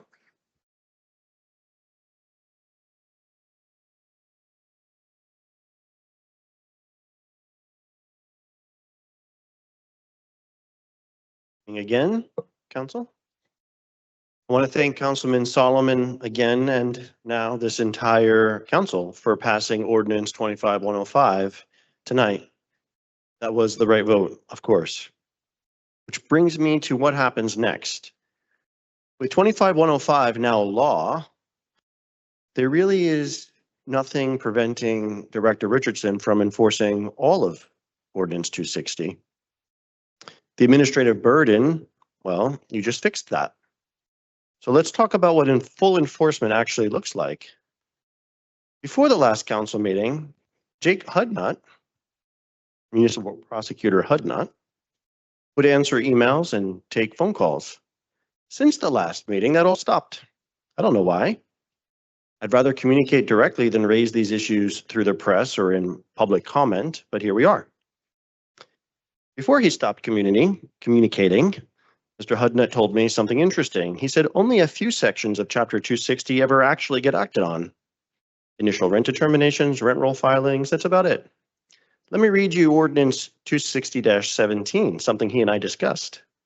A violation of any provisions of this chapter shall be punishable as provided in Chapter 1. A violation affecting more than one tenant shall be considered a separate violation as to each tenant. Any provisions, not some provisions, any, not rent provisions, any. So let's talk about Section 260-7, anti-harassment. That sounds like an important one.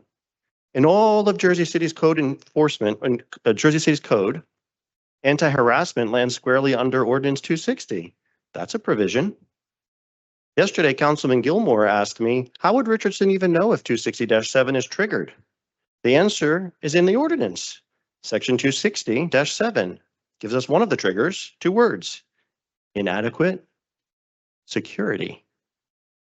We've reported inadequate security to Director Richardson since at least June of 2024, and we've reported it every single day for the last 170 consecutive days. So let's do the math. 170 days over 1,000 tenants, that would be a violation affecting more than one tenant. So that's 170,000 separate violations of Ordinance 260-7. Director Richardson, how many of those 170,000 harassment violations have you personally acted on? 1,000? 100? 10? 1? In 20 days, the continuing violations provision of the now unanimously passed 25-105 becomes fully enforceable. When that happens, one summons will take care of all of those violations.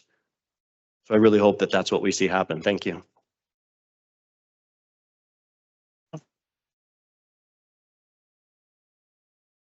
Jess Razullo?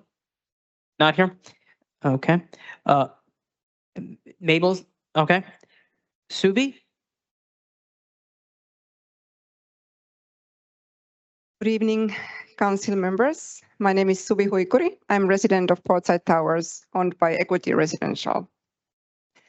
Chapter 218 of the Jersey City Code requires every building with 100 or more units to have 24/7 uniformed security. Both buildings at Portside Towers have far more than 100 units, yet we have no trained licensed guards on site. Instead, our landlord, Equity Residential, relies on cameras and concierges. But cameras can't stop an intruder, and concierges are not licensed to handle emergencies.